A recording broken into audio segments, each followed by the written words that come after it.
Welcome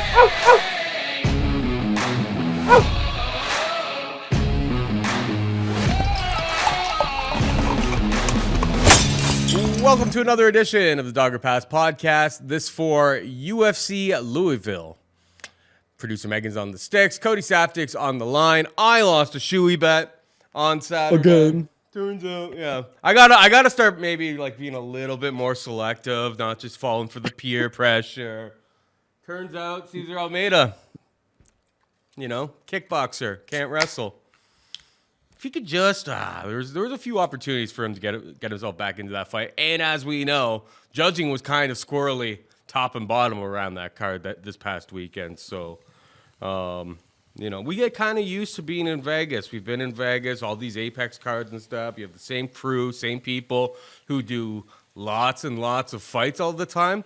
I was saying before Cody got on or before we started recording this show that I think I'm gonna start sneakily betting some split decision props on fights that I think are going to decision, because no one seems to know anymore how much control time versus landing a few strikes sways a judge's scorecard.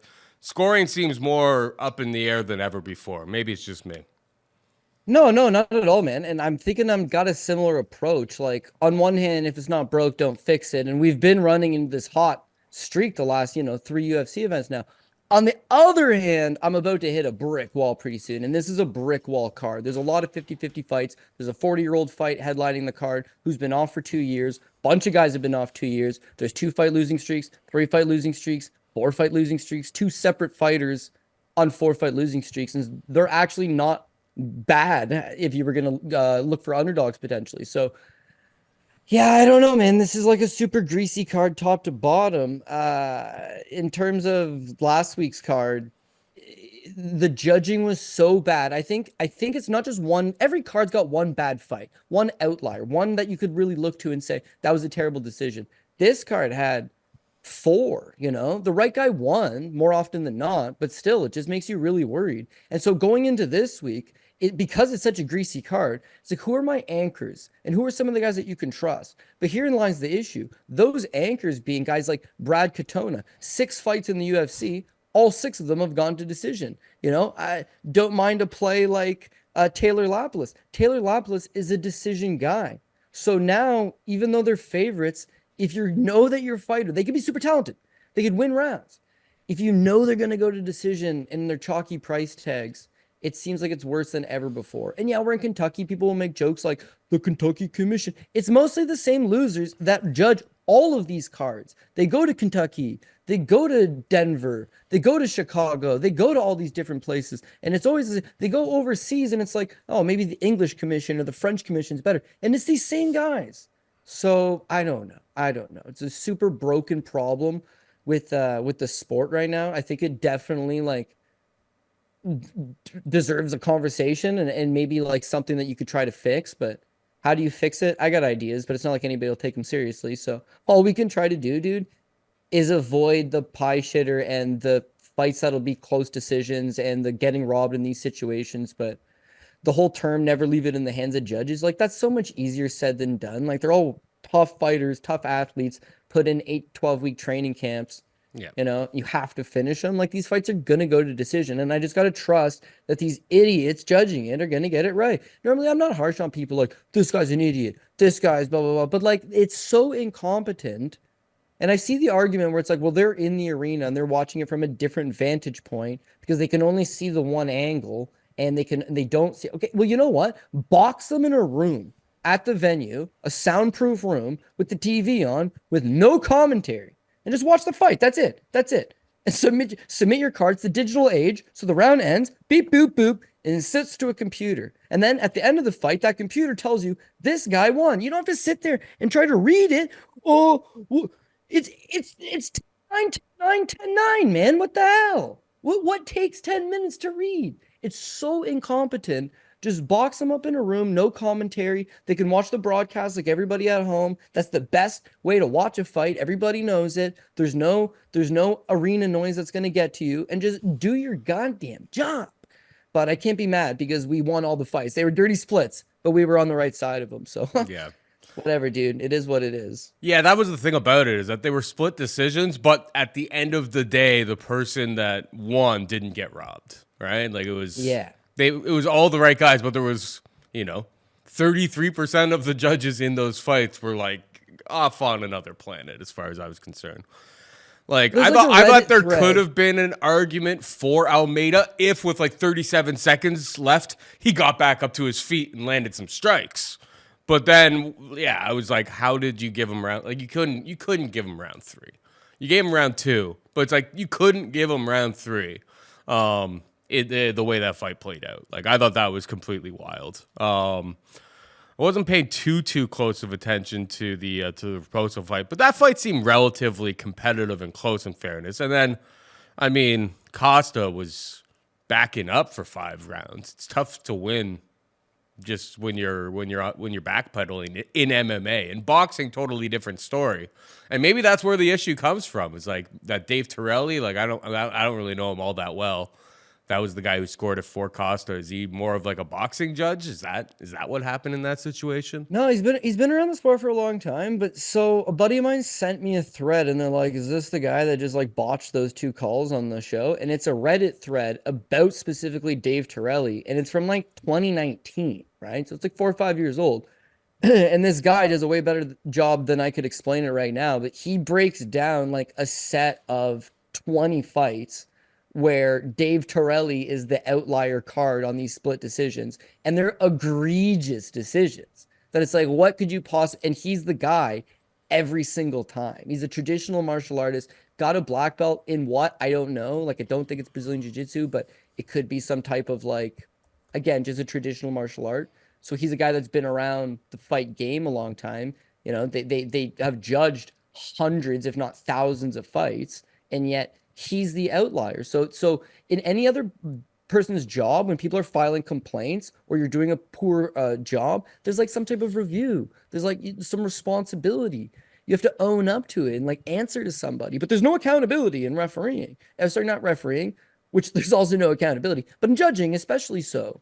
They don't go on Twitter afterwards and defend themselves. They don't do an interview post-fight to say, this is why I scored it for this guy, so that the public and maybe even the fighters and their teams could know what to maybe improve next time around. But Strickland's got a style just like George Masvidal. Before Masvidal was flying knees. But you remember, Masvidal used to get robbed on split decisions all the time. Mm-hmm. All the time he got robbed on split decisions.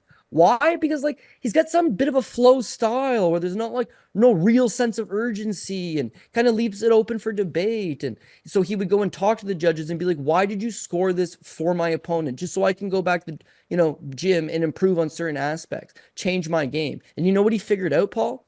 I got to run across the ring with a flying knee in the first 4 seconds and dice this guy. You just can't go to decision because these guys are, again, highly incompetent. And if it was they're in Vegas. Vegas isn't so bad. And then they go to a smaller market. Oh, Tennessee. Okay, Tennessee's pretty good. Okay, you go to Michigan. Oh, Michigan's bad. Then at least you could prep for it. But because it's the same guys that they're just catering around to the same events, Saul's at all these shows. He's judging all the time. Then it's like, you can't escape it, man. The bad judging just follows you. It's not like it's a NASCAR race where you could be like, that's a bad track. I'm going to avoid this one. It's like, it just follows you, man. So. Yeah. We haven't even talked about a single fight. I seen a comment last week in the YouTube comment. It was like, stop talking so much and just get to the pick. That's not what we're here for. Yeah, we're here to have some fun, talk some fights. And on a 14 fight card, Paul. Yeah, it's gonna be tough. We're gonna need some bounces, but I think I'm prepped for it. Yeah, 2019 was not a good year for Dave Torelli. If you go on like MMA decisions and then search by judge, you can go through all of the years, and then the ones that are in yellow will show the ones where he was the opposite side of the split. There's like a Darren Till versus Kelvin Gastelum where like the entire media had like 30-27 Till and he had 30-27 Gastelum. So 30-27 the other way. Yeah. Yeah. Dude, there was a bunch of them. It was like very well explained. But like in the grand scheme of things, when you look at it like from a big picture perspective, there's plenty of fights. Some fights are just so obvious, I suppose, that like anybody could score them correctly. But it's not like he's messing up every single fight. He goes on long stretches without messing them up. I don't know. Here's the thing. Any judge sport, whether it's figure skating or gymnastics, it's like anytime you have humans judging something you're open for human error, and that's just the way it is. So You know how I you look kind at of it? I've always look looked at at it it. the same way. What are the first fights that you've ever gone to, that anybody's ever gone to? It was fights at the school, fight behind the bike rack after recess, and you would get together and these two kids would scrap it out and it would go on for a minute, 45 seconds, maybe 2 minutes. But the fight ended and then everybody left and it was like Johnny won. And it wasn't like six people were like, Johnny won, Johnny won, Johnny. And one guy's like, nah, man, Kevin beat his ass. No. It was just like, you're in agreement. You watched a fight, you know who won. And when I'm cage side watching a fight, I'll admit it's a little tougher than it is at home. Simply because you are just looking at one angle. So you see a lot more headbutts it live. You don't necessarily see like certain nuances, or you get caught in a vibe of the arena. And sometimes the arena's quiet and you hear certain shots more, but hearing doesn't necessarily necessitate a better shot. It's just could be a slap and kick off the arm and the crowd will woo and awe. So like, I'm not faulting them. It's a tough job. How many times have you seen the fight where you're generally like, I think this guy won, but I wouldn't be disappointed, or you'd be disappointed because you probably lost money on it, but you wouldn't be upset. You'd probably be upset because the internet just cries robbery all the time. A normal thinking person sees a close fight and can see, okay, I could see how it could go either way. The Kopilov fight, he had a ton of control time, but he was doing nothing. In fact, I've never seen somebody, Herb Dean, clap so much in my life. He'd be like, you need to do more. You need to do more. I know. You need to do more. I was praying to her, it's being like, stand it up so I don't have to do this shoey. The whole crowd, the whole arena, 17,000 people are all chanting, stand them up, stand them up. And Herb Dean for the 47th time goes, you need more, you need to do more action, clap, clap, more action, clap, clap, more action. It's like, oh my God. But I got money on Kopilov. I have a shoey bet against you on Kopilov. And standing Kopilov up is very bad for business, because even though he's been on top for 4 minutes of the round, if he gets hit with 2 good strikes and a high kick and, somewhat stanky legs, that steals the round because he's done nothing with the 4 minutes. So it's in Herb's hand. Herb can either allow little Cody to cash on Paul and dunk on him, or he can take it all away with the stand-up. So the referee kind of, like Goddard, right? Goddard will be quick on a stand-up, where Herb might let you fight for a long time. Herzog, he's not saving you. Herb's not saving you. Guys like Goddard will stand you up right away. So I'll admit, I'm not so in-depth that I'm like, who's refereeing these fights and taking it into account. I'm just letting this bitch fly and hoping that my referee's not terrible on that night. But there's certain refs have different styles. Certain judges are looking for different crap. If it's all public information that's released ahead of time, maybe you would take note. Maybe if you knew ahead of time exactly all the fights that Torelli was on this next card, or all the next fights that Saul was on, you'd probably still bet them. Let's be real, you're a degenerate. But at least you'd have some peace of mind of, I'm probably going to get screwed going into it and then getting screwed. And, there's at least some prep. And that's just it. It's like Dave Torelli gets it right sometimes. Sal gets it right. They frankly, in general, they tend to get it right more often than they get it wrong. We just remember when they get it wrong. It isn't an easy job, but yeah, sometimes you're like, how on earth did you come to that conclusion? Anyway, we got 14 fights coming from the KFC Yum Center in Louisville, Kentucky. Nobody's eating, before we even get into the fight, nobody's eating KFC in the home of fried chicken in Kentucky, right? Like, nobody's enjoying it. Maybe they eat it, but like, nobody's saying yum after they eat KFC, right? Like, kind of you crazy. say yum until it rips right through your bowels a half hour later and you're on the toilet. But like KFC to a nobody Canadian guy up north, it's like, oh, that's delicious, and then it ripped right through. But when I go down south, it's like, oh man, this chicken game is on a completely different level. Yeah. I would think Kentucky's chicken game is world class. So how does KFC thrive? I don't know. Just the name, the marketing, the KFC Yum Center just sounds unbelievably stupid, but they probably paid a lot of money for it, and so they're supporting the arena and the sports teams that use that arena. So some rich guy wants to throw some money at sports, I'm all for it. Yum is actually like the parent company of KFC. It's just a funny name for a venue. Anyway, we got Nassourdine Imavov taking on Jared Cannonier, -120 for Imavov, +100 for Cannonier. My initial thought, and literally like moments ago, I was like just flipping through Tapology. My initial thought was, I know Cannonier's a little bit long in the tooth. I know he's a little bit old, but this guy in 5-round fights, like, is able to put up insane volume. The cardio is on point. And I may still lean towards that way, but I did look at why he pulled out of the Roman Delites fight with a torn MCL. Yeah. And now I'm like, okay, now this price, because I was going to come into this show, Cody, and I was going to be like, we have like the wrong fighter favored here. Like, I've never really been an Imavov guy, and he's definitely ended up being a lot better than I thought he was going to be. But with that age and that type of injury, trying to fight 5 rounds and put up that type of crazy volume, it's a tough task for anybody. I'm still going to go with Cannonier based off of the body of work and that, pre-injury ability to land insane volume over the course of 5 rounds against some of the top guys in the division. But I'm a little bit more hesitant to pull the trigger now, I'm not going to lie. But Cannonier for me, what about you? Yeah, I'm in the same boat. Like, it's a Cannonier pick, but you just don't feel great about it because he's been on for 2 years and he's 40 years old and it's an MCL tear. And again, it's not like it's an MCL tear and he's 26 years old. He's rehabbed it and he's going to come back better than he was before because of the time off. He's 40 years old. That being said, yeah, he's 7-2 at 185 pounds in the UFC, and he's fought pretty much all the best guys and always shown a great account for himself because he's so stocky and just big, strong brick wall of a man. His takedown defense is checked out. He can throw solid power punches, but he can also throw volume, and that's like that versatility to him. In 5-round situations, he's shown a number of times he can fight 5 rounds. Yeah, he's ripped up. Yeah, he's jacked. Yeah, he's muscular, but he carries it. In that Marvin Vettori fight, he landed 241 significant strikes, which is unheard of at the weight class and unheard of for a guy, again, with his build. Joe Rogan will always tell you all those big muscles and they take oxygen and, the bigger, and it generally is the case. The bigger and stronger you are, you can't necessarily carry it, but he has a way of not necessarily loading up on every strike, and that makes him dangerous. In the Sean Strickland fight, he got outstruck 152 to 141. The reason why, and I thought Deshaun won.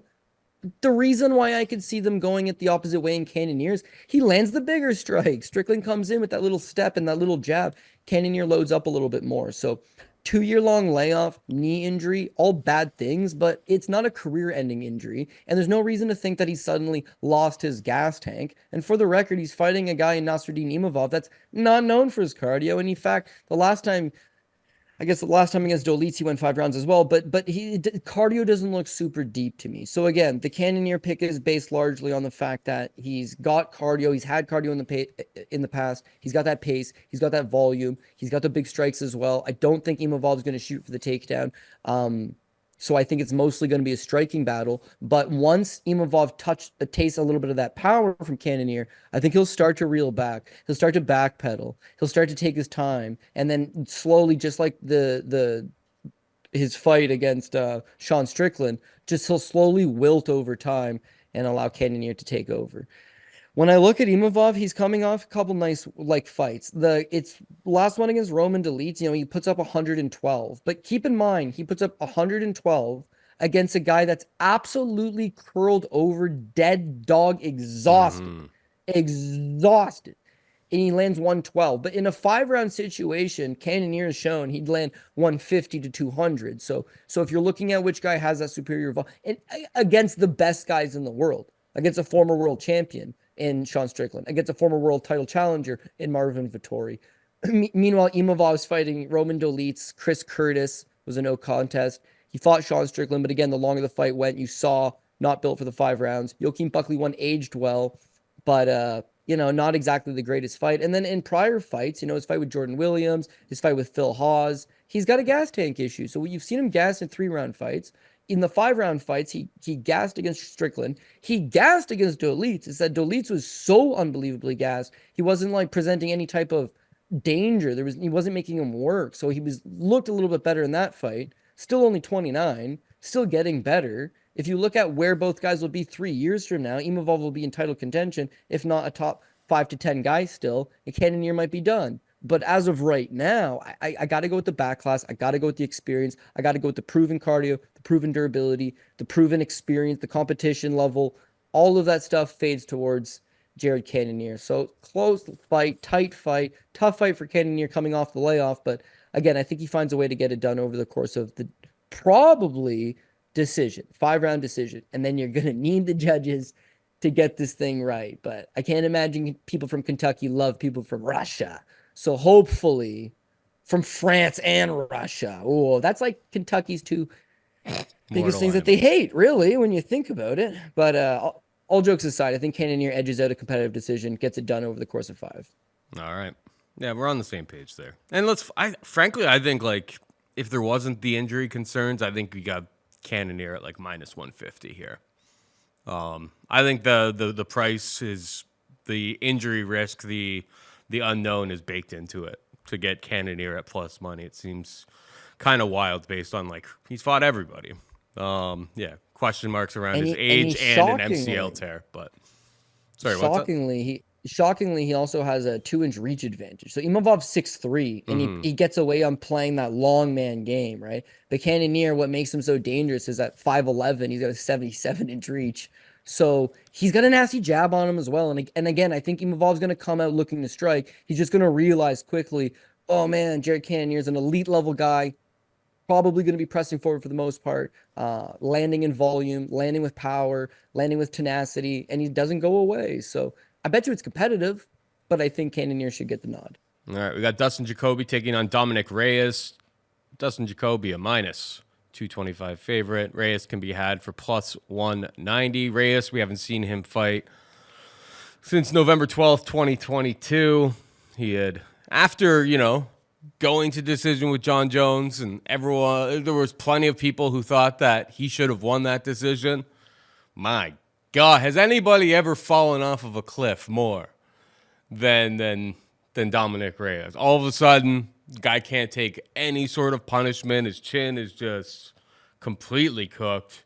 He's eating big shots from these guys, don't get me wrong, but, knocked out 3 times in a row.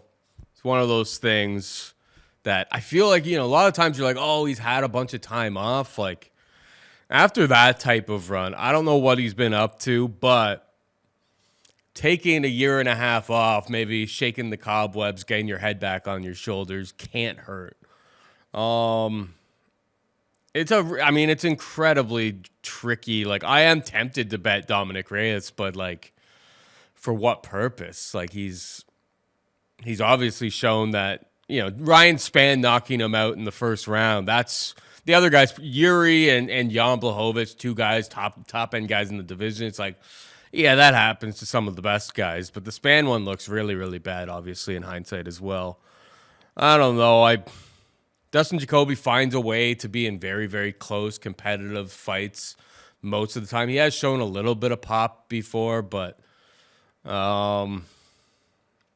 I think it's dog or pass, but I'm going to probably pass from a betting perspective. Maybe something will jump out to me over the course of the week with interviews and the weigh-ins and stuff like that. I really want to bet Dominick Reyes at this price tag, but I don't think I'm going to have the courage to pull the trigger, Cody. Yeah, so we were talking earlier about just like these tough draws, or not draws, these tough decisions and the judges and what are they looking at and that. And the problem with Dustin Jacoby is, for as talented as he is, he's a straight up decision guy. Like, yeah, he knocks out Kenny and Jakku. Yeah, he knocks out Da Ung Jung, but he's had a lot of fights in the UFC. And for the most part, he seems to fall into this groove of just getting into a point style kickboxing match. He'll land 100 significant strikes. He'll go for it. He'll throw for it. But more often than not, he's hitting the overs in his fights. This fight against Dominick Reyes is shown to be chinny, but he's chinny against murderous power punchers. Spann's not a murderous power puncher, but at least still a guy that's, a 3-minute fighter, and in those 3 minutes does carry some power. Yuri Prochazka, an absolute murderer. Jan Blachowicz, former world champion. John Jones, he arguably got robbed in a fight with John Jones. So had he won that fight with Jones, he'd have the belt around his waist. He'd have lost it subsequently, probably to Jan Blachowicz, and it would only be a 3-fight losing streak against relatively good competition. Right now, it's a 4-fight losing streak. He's 34 years old. People don't like him. What's he bring to the table? Match him up with somebody that doesn't spark him in the first 2-3 minutes. Match him up with somebody that doesn't spark him in the first, round or two, then he might find his groove. He might find his confidence. He might start going. He doesn't have like a ton of volume. That's kind of one like slight issue that I would have for Dominick Reyes is I don't know. He landed 116 against John Jones, but that fight went 5 rounds. Sorry. He landed 94 against Oven St. Preux. That one went 15 minutes. He had landed 63 against Yuri. That one almost completed 2 full rounds. But one thing about Jacoby is he'll land 100. My thing with Jacoby, right, is let's say he goes out and he lands 100, but he doesn't put Reyes down. And Reyes, meanwhile, doesn't get put down, so he's able to get flowing a little bit, and he puts up his usual 75, 80, but he's going to be landing slightly bigger shots. It's going to be mostly a striking battle. It likely goes 15 minutes in a Jacoby victory unless Reyes is really all the way shot to bits. But when you look at Dustin Jacoby's record, this is his losses in the UFC since getting re-signed in 2020, okay? He had that draw against Ion Cutelaba. That draw was on 2 people gave Cutelaba the 10-8 round in the opener, I guess, and then the other people scored it for Dustin Jacoby. He ends up getting a draw out of this situation. His other loss is pretty much the same thing. He loses to Khalil Roundtree. He outlanded Khalil Roundtree 120 to 85, okay? Most people thought he won the fight. In fact, he won all of the rounds for the most part. It was a good fight. It was a competitive fight between 2 strikers. Dustin Jacoby easily outlanded him, but they gave the split towards Khalil Roundtree. His fight with Alonzo Menafield his last time out, he outlands Alonzo 93 to 68. He's outworking him. He's outbeating him, but Menafield lands the bigger shots. He drops him. That steals a round, and then he wobbles him at the tail end of a round that otherwise Jacoby's winning. But the fact that you wobble is a big sign to the judges. The crowd goes wild, and you lose the rounds. So Jacoby be rocking a hella good record had these close decisions gone in his favor. But when you're a decision guy and you're in close competitive striking decisions, you're bound to get robbed on the scorecards, and he's proof of that. So him versus Reyes is 2 strikers for the most part. I don't think either guy's got a ton of power, but I would bet that Reyes has got enough power to wobble Jacoby just as much as Jacoby can flatline Reyes. They're both similar. Jacoby's slight volume edge, but again, he's more of a Sean Strickland where it's like quick little jab, quick little low kick, quick little jab, quick little low pick, and then you land a shuffle uppercut and everyone goes woo, and the judges side with that. So at those odds, I would not bet Dustin Jacoby. In fact, I'm probably going to get slaughtered on this card. I could see it coming ahead of time, but I have to take a couple greasy dogs, and Reyes is one of those greasy dogs. So I'll take Dom Reyes and just hope to God that the year off, the couple years off, the time off, I should say, was good for his chin, good for his head, and he comes back reinvigorated. Dominick Reyes to win by split or majority decision, Cody, 14-1. I like it. I'd want more, but 14-1, yeah. I mean, still that's pretty the only juicy. book I see that actually has it posted right now. But yeah, that's kind of like my mindset of like some of the crazy judging that's been going on recently. I could see this one being like, close competitive, and that's why I don't want to be on the minus 225 Dustin Jacoby either. All right, we got Raul Rosas Jr. taking on Ricky Turcios, minus 224. Rosas plus 180 for Turcios. We already broke down this fight. Obviously, Raul Rosas was supposed to take on Turcios. Rosas pulls out on fight day, like literally like an hour maybe before the fight was supposed to go off. And he's got some sort of illness or whatever, so they're running it back here. I think we both picked Rosas. We thought, what Turcios brings to the table is like he doesn't have the greatest takedown defense.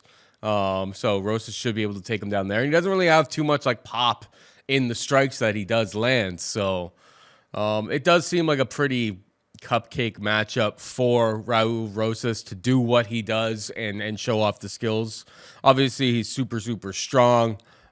Being young and inexperienced, obviously his stand-up game is definitely a work in progress at the very least. But Turcios, outside of having wealth more experience than him, his style does lend towards Raul Rosas doing what he wants in this fight early and often. So it's Raul Rosas probably by sub, but Raul Rosas on the money line for me. What about you?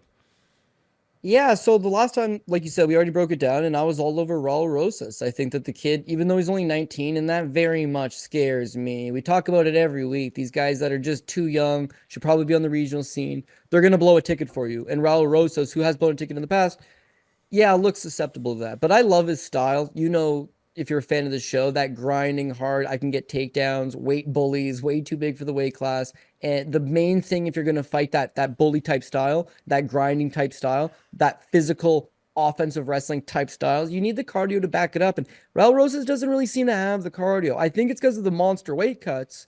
Because what 19-year-old kid can't go for days? But he gassed against Mando Gutierrez on the Contender Series. The first two rounds, he looks awesome. The third round, he looks massively sloppy.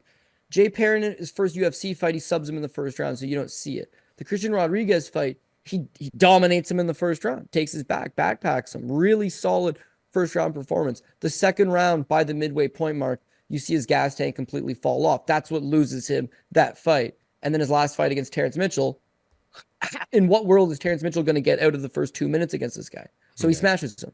But one has to imagine that his cardio is not really all that good. He pushes a hell of a pace. But when you're 19, and again, I matchmake a lot of amateur fights. When you're young and you're brash and you have an ego and you get in there and that you don't have that maturity, that's how you fight. You just go balls to the walls. When you're a 30, 40 fight veteran, you think Jim Miller fights the same way now that he did when he came to the UFC? No. You start to employ these veteran savvy tactics. You realize how you can slow it down and fight a proper game plan. He's just going hard.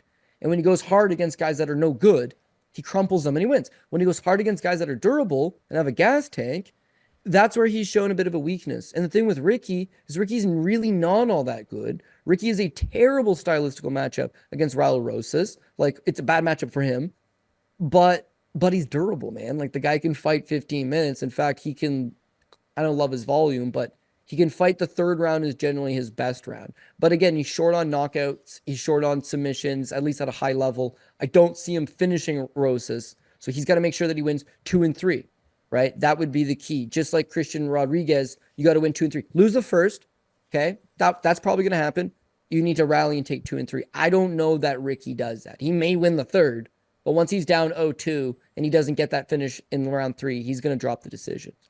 What I will say is we're all over him the last time. The fight gets canceled. The fight gets canceled because Raul Rosas Jr. has health issues due to the weight cut. So when you're 19, you're just getting bigger and bigger. You're not getting smaller and smaller. So that weight cut is still a problem here.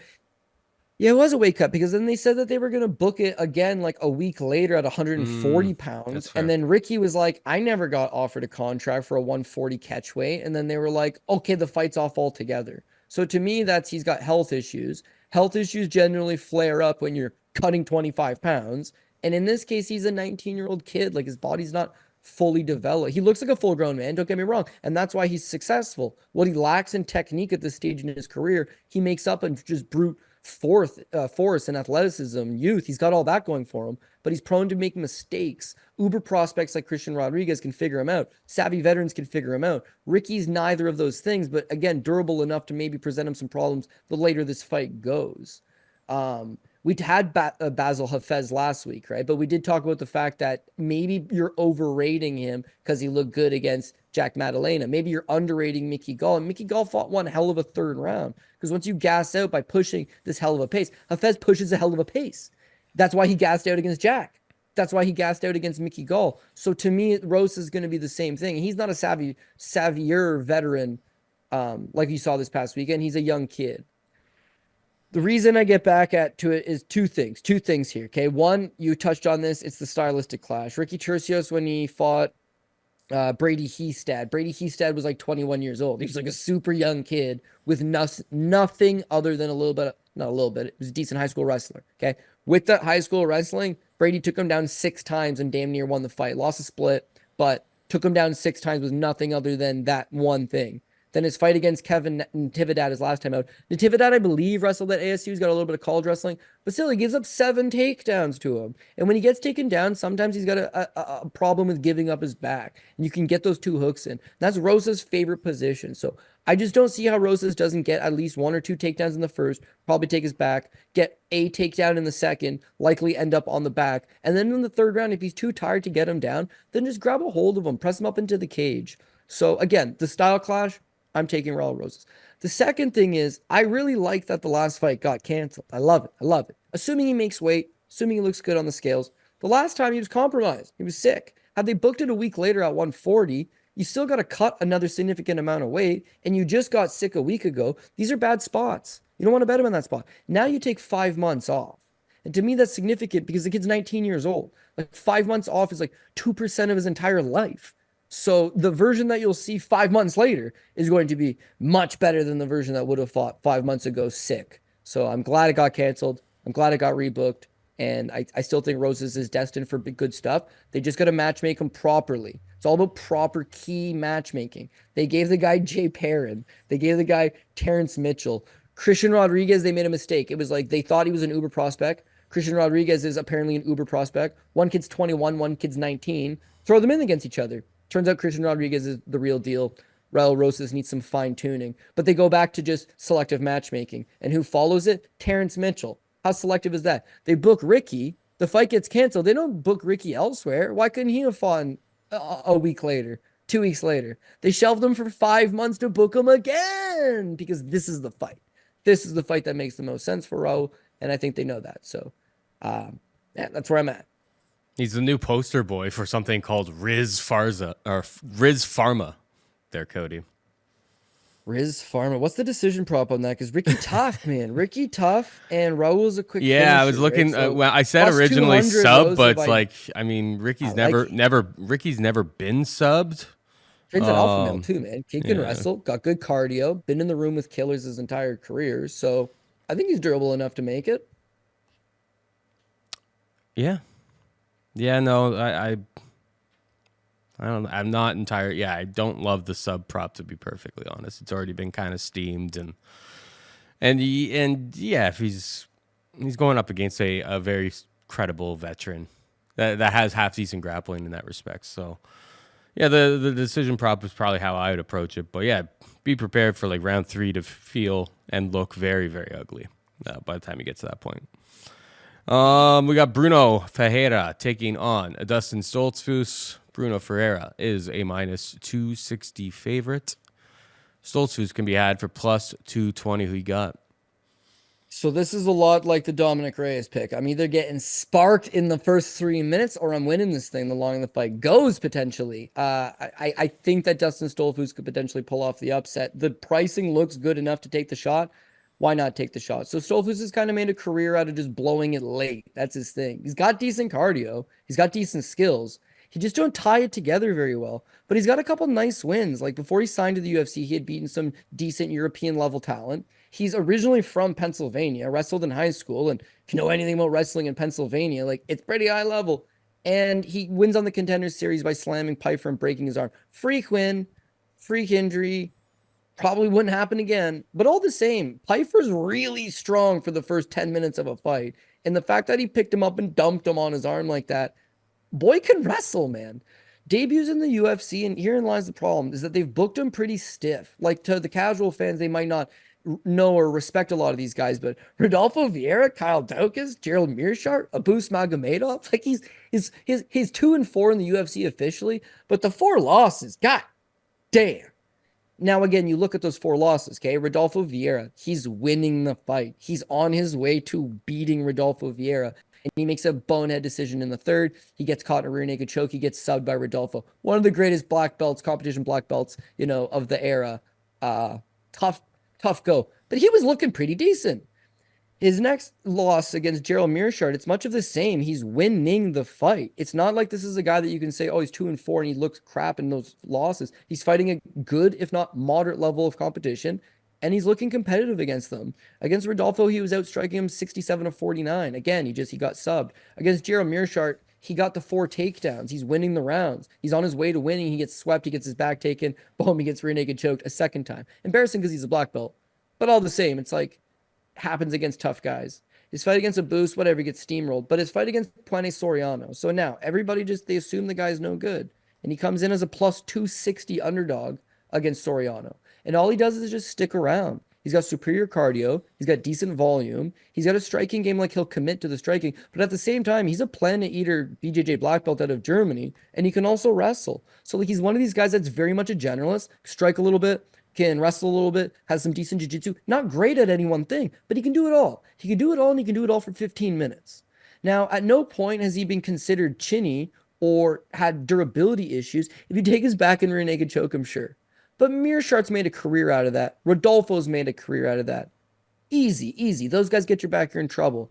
Not really the case of Brunno, who apparently is also a black belt, but doesn't use it to get position and get submission. He just uses it to pound the crap out of you.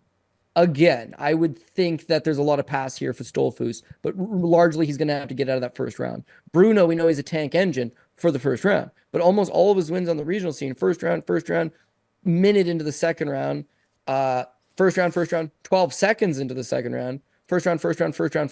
Debuts in the UFC or on the Contender Series, minute 53. UFC debut, minute 35. Fight with Gregory Rodriguez, 4:13, first round.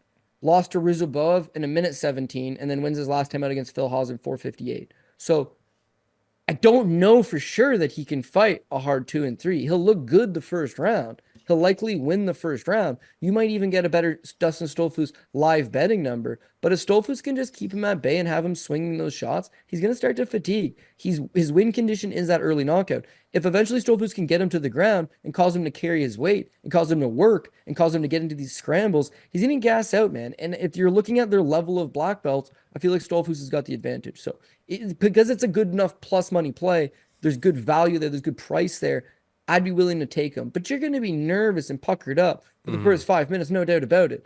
But similar to how Stoltzfus has had success in his last fight, it's like weather that early storm and then just keep bringing that pressure, keep bringing that pace. I think that's all stuff that he should be able to do. Last but not least, the last thing to tip it in your favor is that Brunno's a power puncher all day. But again, he's wild and he's reckless. He stands 5'10" and has a 72-inch reach. Stoltzfus is a good sized middleweight, man. He's 6 foot with a 75-inch reach. So he's got 3 inches, 3-4 inches in the height, 2-3 inches in the reach. He's gonna have to keep this guy at bay and make smart decisions. But as the shorter man has to wade in. He has to crash the pocket. That's how you overcome the height differential. And as he's reckless, which you already know he is, as he's reckless and he's throwing those big murderous hooks over the top, trying to close it, that invites the perfect opportunity to change levels and take him down. Once you take him down, hold him down. Hopefully Herb Dean or Jason Herzog are reffing it so they don't stand you up, but just make him carry your weight. He'll tire. Second round, he's less dangerous. Third round, I could see Stoltzfus maybe even putting him away. Main thing being a live betting opportunity or outright. Greasy dogs are going to come on this card, and you might not like it, but Stoltzfus might be one of them. Yeah.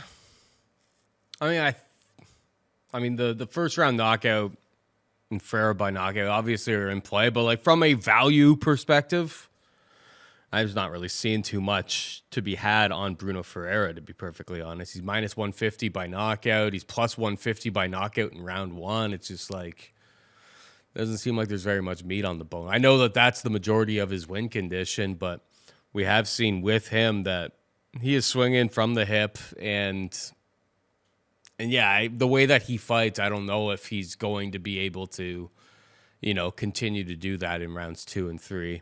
Soriano fights like that, right? Yeah, exactly. Stoltzfus' last fight against Puna, who we'll talk about a little bit later on, who's going down to 170. Similar type of situation to that Brunno fight. It's just kind of mind your P's and Q's, let him whiff a little bit at air, and then when he's a little bit compromised, a little bit slower, try to get this fight to the mat. Whether it's just control or to finish him off down there remains to be seen. But I think it's a dog or pass type of situation as well, Cody. All right, we got Julian Marquez taking on Zach Reese, minus 130 for the Cuban Missile Crisis. Julian Marquez, Zach Reese can be had for plus 110. Your thoughts? Yeah, honestly, this one is like the toughest one to gauge for me personally. When I look at Zach Reese, he's not some young prospect by any stretch. He's 6-1, which is a young prospect type of record.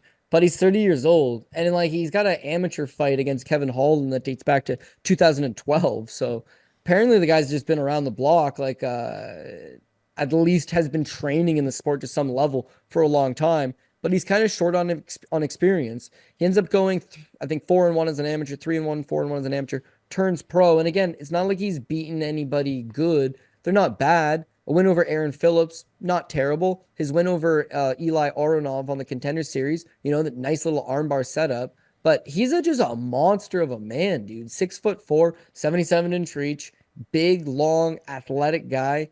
He's another first-round finisher. His win conditions the first round. All 6 of his pro wins have been inside the first round. When you see him, he fights reckless. Again, like these guys that just haven't had to change their style because it's worked for them. And I don't know that he's going to be able to keep it up. So there's questions about his cardio. There's maybe, I wouldn't say questions about his durability. Like he got power bombed his last time out against Cody Brundage. So, I mean, like I'm not going to fault him too much for it, but he had nasty, nasty guard game prior to that. He loves to throw up those long legs. He loves to try to hunt for submissions, try to get an armbar, try to set up a triangle choke. It was to his demise, but I liked how active he was. Stand up, meanwhile, it's like he's hard to get a read on because he's so big and he moves quite well for a big man. It's like, where do you set up your shots? Julian Marquez at his best probably just dog walks him. I would think, just walks him down. The bigger man obviously has to fight at range and in a bigger ring, which they'll be able to operate in Kentucky. Yeah, maybe Reese backpedals that outside, but he's a first-round finisher, and he's not had to backpedal, and nobody's pushed him backwards. So it's entirely possible that when somebody does that to him, his cardio just lets up.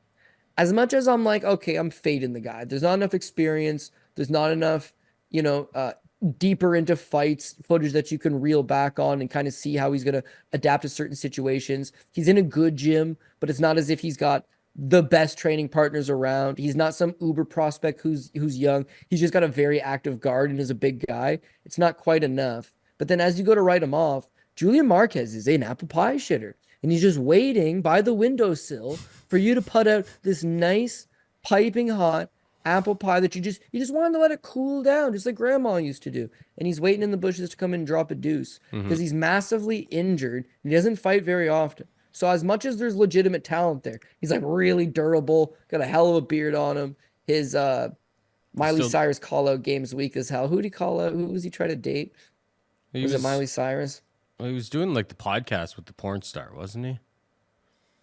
Yeah, remember he was like trying to get a date. I don't know. It doesn't matter because it's not fight related. My brain has already phased it out. My point being is that when he was on the Contender Series and he was training with James Krause and those guys, went over to Las Vegas, was putting in some solid reps. He was just a tough, durable guy. Can come forward, can take a frying pan in the face. And even though his striking style is not refined, it's kind of brutish. If he hits on you, he's going to do some damage. His fight with Phil Hawes is running away from him and dips his head right into a head kick. Classic. But he cashes out as an underdog. He has an initial run in the UFC that ain't so bad. A couple decent wins here and there. It's when he loses, it's bad weight cuts, his body fails him, and he puts in these real poor performances. Against Alicio Di Chirico, he loses, misses weight, comes in at 190 pounds. And the reason why he was 190 and had a bad weight cut is just like, again, he's got a lot of health issues. Loses that fight, comes back. Geez, it was 2.5 years later. So body's failing him in 2019. 2.5 years later, he comes back against Maki Pitolo. Now, if you remember the Maki Pitolo or you care back to go back and watch it, he's losing the fight. He's losing the fight 2-0 to Maki Pitolo, and he ends up subbing him in the third. Now, you can make an excuse. It's 2.5 years off, and there's ring rust, and it was cool that he at least made it back from that type of injury because he had major surgeries. Multiple doctors told him you'll never fight again, and he comes back and damn near loses to Maki. If you look at Maki in all of his subsequent fights since then, he would go on to get cut from the UFC, and now he's currently losing on the Tough Enough regional scene in Las Vegas. Most notably, or most recently, lost to Eric Maconcino in his last fight a few months back. So to be losing to Maki, it's like the bottom level of guys that you'll face in the UFC. He didn't look good. He gets a fight against Sam Alvey after that, and he does sub him, hurts him, subs him. Doesn't look good. Watch the fight. His reflexes aren't quite there. That pressure game's not quite there. His durability seems like it could be a little bit fading. His cardio is certainly not there. I don't know to what extent the guy can push himself in the gym because he's got these health issues. Pulls out of a fight with Jordan Wright. Nobody pulls out of a fight with Jordan Wright unless they're on their deathbed. Would be the only situation that would call for you to pull out of a fight with Jordan Wright. So he probably was on his death. He probably was on his deathbed. Yeah, I know. Even though he's a 2-1 favorite over him, he pulls out due to health issues. And it's not like he hurt his MCL. It's not like he hurt his labrum. It's not like he had a staph infection. It's like he has health issues. So comes back, loses to Gregory Rodriguez in the first round, last fight against Barrio. Not doing terrible, but you saw him just absolutely fatigue, gas out, and get TK out in the second. He's just not the same guy he used to be. He's racked up 6 fights in the UFC since being signed back in 2017. So it's been 6 years and he's had 6 fights. And he's 3-3 over that time. Those wins are nothing notable, and he did not look good in the vast majority of them. And the losses, he just doesn't look like the same guy. So I just can't really get behind that anymore. Reese, meanwhile, he does not have the experience. He does not have all the. He's 30 years old. He has none of that. But he doesn't have the wear and tear. Doesn't have those like long miles on him. So when you're 6'4", again, we just talked about in the last fight, when you're 6'4" with a 77-inch reach, Marquez, who certainly ain't no Floyd Mayweather, Paul, he's going to have to crash the pocket. And it's something he used to do back in the day quite effectively. But now, because of the injuries and the time off and the ring rust and the cardio, he just doesn't do it very effectively anymore. He might have a good first round. If Reese can survive that first round, he could be able to take over. And then as I say, okay, but why not just take the Reese play? Well, how do you know Reese is going to take over in the second round? You've never seen him in the second round. So this is such a greasy fight. It's a 14 fight card. I would much rather it be a 12 fight card. Kill 2 fights off this card. If it was my choice, if the MMA gods were like, Cody, 2 sacrifices right now, this is it. Because it could go either way, man. I have very little expectations. Yeah. I have very little confidence. No. But the name of the show is Dog or Pass, and so it's like just take the dog. But a lot of books have this at like 115 each side, so there's not even really a dog. Yeah. Well, on this program we've got point. minus 130 plus 110, so Reese is the dog. That's the side I'm going with. Regardless, that was the side I was going to end up taking. But it's a shot in the dark, dude. It's a lot of assumptions on Reese's part. Yeah, Marquez was doing the show with Kendra Lust for a while, but I was like, while you were talking there, I was going onto their YouTube channel. Is that all, Paul? That's all. Yeah, their you porn channel, maybe. Pat's got the security on lockdown here. You can't go onto those websites. That's a lie, of course, but no. Pat would be a terrible boss if that was true. Yeah, there's. Why on earth would you ever have to come to your place of work and go onto those sites? I suppose for the purposes of capping Marquez versus Reese. This is going to be a slop fest, Cody. And in a slop fest, I am more likely to go with the guy who's a little bit younger, a little bit less wear and tear. We have seen submission skills, obviously, against Brundage, getting slammed on your damn head. That's not a good time, but Brundage is a pretty physically imposing guy. I don't know if Marquez has that in his back pocket if he gets caught in that exact same type of situation. And yeah, Reese is longer, probably has a little bit more pop in his hands. I feel like from looking at like what he was doing on the podcast and stuff, last time they posted anything from that podcast was September of 2023. I'm thinking they stopped doing that. The money stopped coming in. And then now he's back in the gym. Now he's fighting again because he needs that paycheck. I like it. Am I reading into it too much? Way too much. It's none of my damn business. But we have to make a pick. And the pick will be Zach Reese as well for me. All right, moving on down. We've got Miguel Baeza taking on Punahele Soriano at welterweight. Baeza is a minus 190 favorite. Soriano can be had for plus 165. I see Baeza has been doing like a bunch of grappling tournaments and stuff. This fight seems very, very like one way or the other. We've seen Baeza knocked out a whole bunch. Soriano, when he broke into the middleweight division, was knocking fools out. And then he kind of got exposed a little bit. He was always really undersized there, but he could definitely crack. It'll be interesting to see him at 170. I was looking through his Instagram a little bit, and he's calling himself Skinny Soriano. We'll see if he's actually able to make it on the scales. Not so famously, infamously, when we were at PFL, Soriano walked right behind us, and you're just like, that guy's a lightweight. I don't care what anybody tells you. He's a lightweight. I was just like, you should go tell him that. And, yeah, either way. So I feel like you're going to take Baeza. You're going to say Baeza's going to get the takedowns. I think Puna knockout and Puna knockout round 1 are awfully spicy. I actually took a little bit of Puna knockout and Puna knockout round 1, plus 300 and plus 675. Because I feel like new weight class, he was always undersized for the division, and he's taking on a guy who has been knocked out and knocked out early against other guys. So it's an interesting fight. It should be a banger. We should have, violence regardless of who wins in this fight. But I'm going to side with, a career resurgence for Soriano here. I've lost a lot of money. Yeah, buyer beware. I've lost a lot of money betting on this guy. So could be wrong again. I'm honestly shocked that you're betting him, because as I remember the story in my drunken state, Soriano walked by and I was like, oh, it's Punahele Soriano, and you were like, nah, not that impressive. So I was like, oh, Paul took a dig at Soriano. It's on. Then I thought, if they actually fought, Soriano probably wins, but one punch Paul lands that bitch up in the chin, all over. Soriano's very unimpressive, man. I mean, his problem is his cardio, okay? If he knocks you out in the first round, great. He does not knock you out in the first round. His skills and everything just falls right off a cliff. It's a bad look. When he fought Jamie Pickett on the Contender Series, he lost the 3rd round to Jamie Pickett, huffing and puffing, gassed. Bad look. When he wins, yeah, sure, Oscar Pachota, Dusko Todorovic. His fight with Brendan Allen, as soon as he got out of the first round, gasses. That's twice. His fight with Nick Maximov. Everyone's saying, oh, Soriano wrestled in high school. Soriano, I think, was a state champion in Hawaii. He's got a tad bit of collegiate experience. The guy knows how to wrestle. Nick Maximov takes him down 11 times and absolutely blankets him. But terrible fight. Soriano's volume's low. His takedown defense is spotty. And he's got weak cardio issues.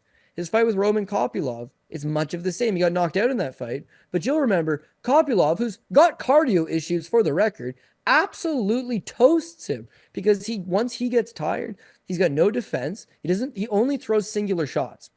So combination strikers like Kopylov can eat him up. But all he's doing is big right hand, big left hand. Leg kick, big right hand, big left hand. Not setting it up, not setting traps, not using his footwork. It's just like singular strikes, maybe a 1-2, mostly not straight. Nothing's linear.